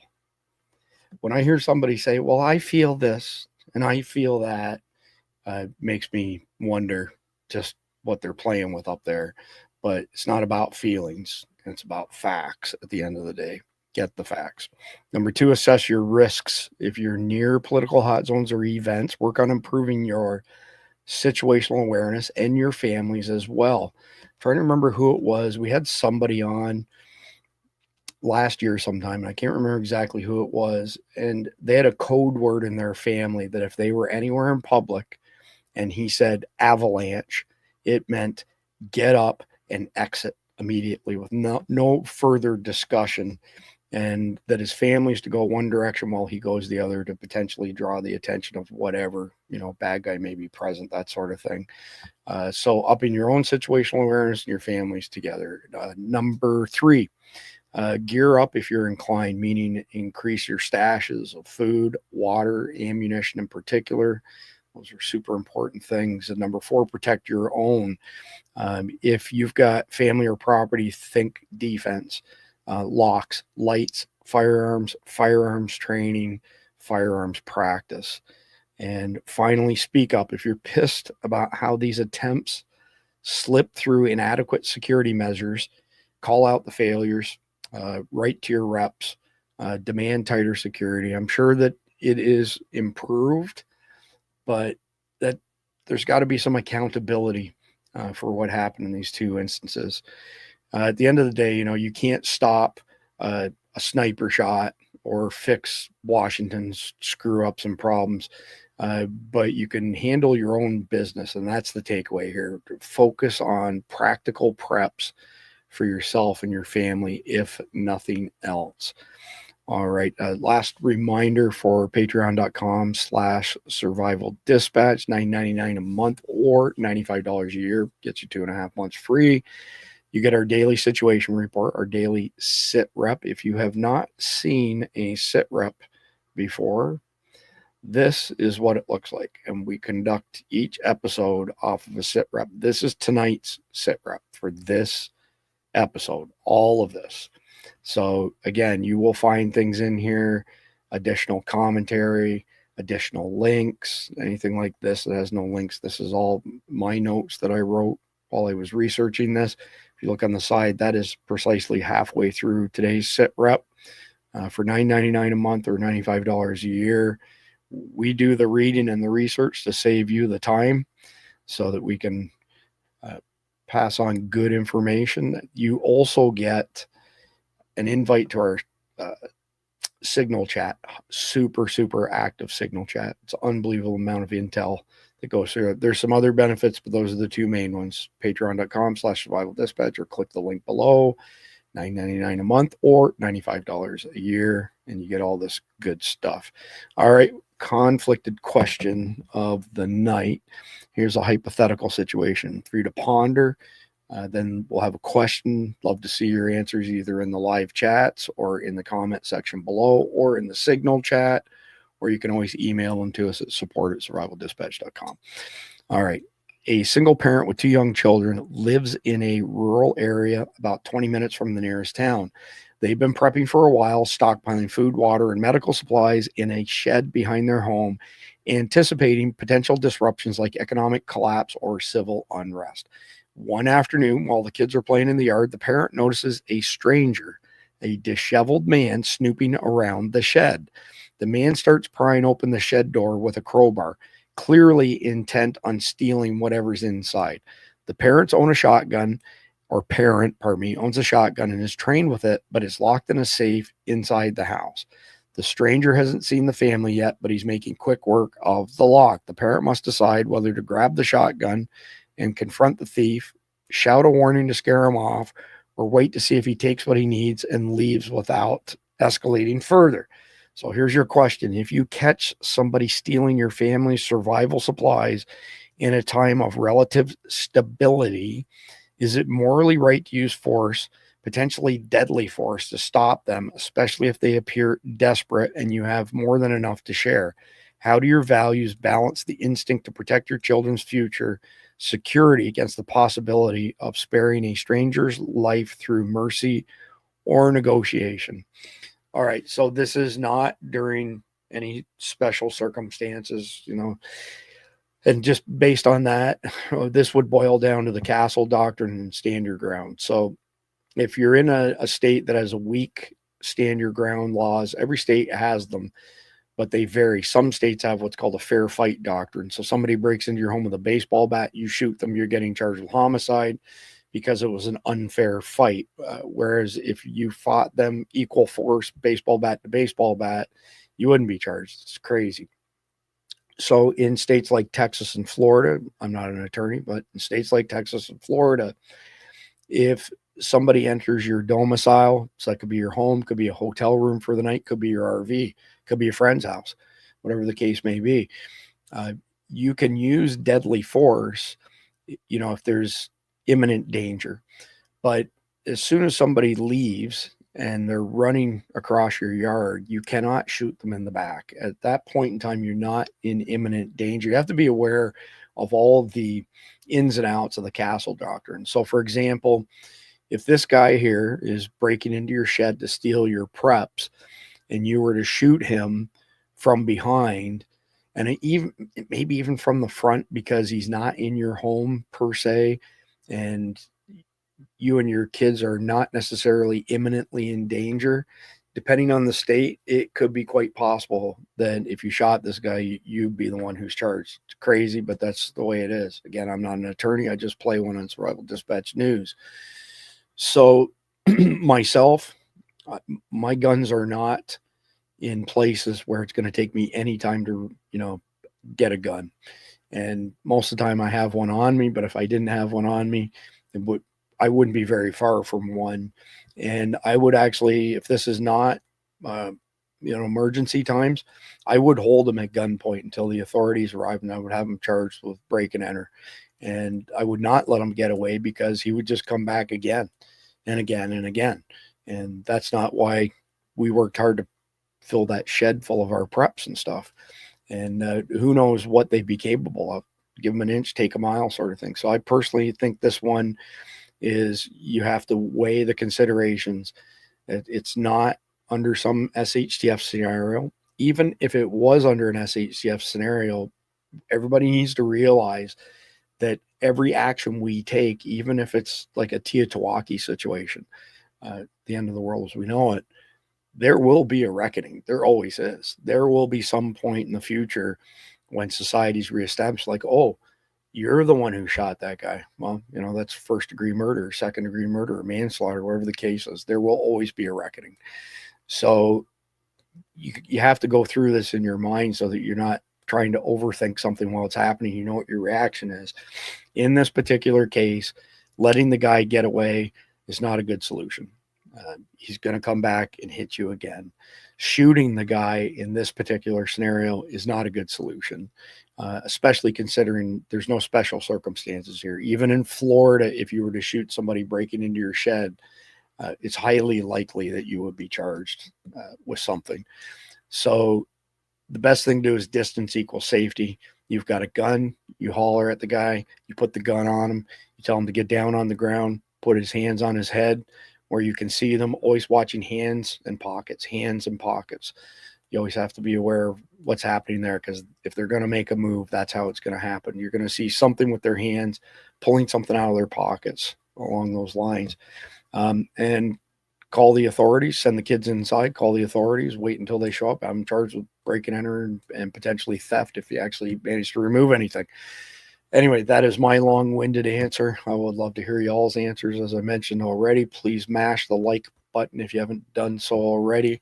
We're pretty suppressed on some platforms. We've got 429,000 subscribers on YouTube, and we used to get hundreds of thousands of views on our videos.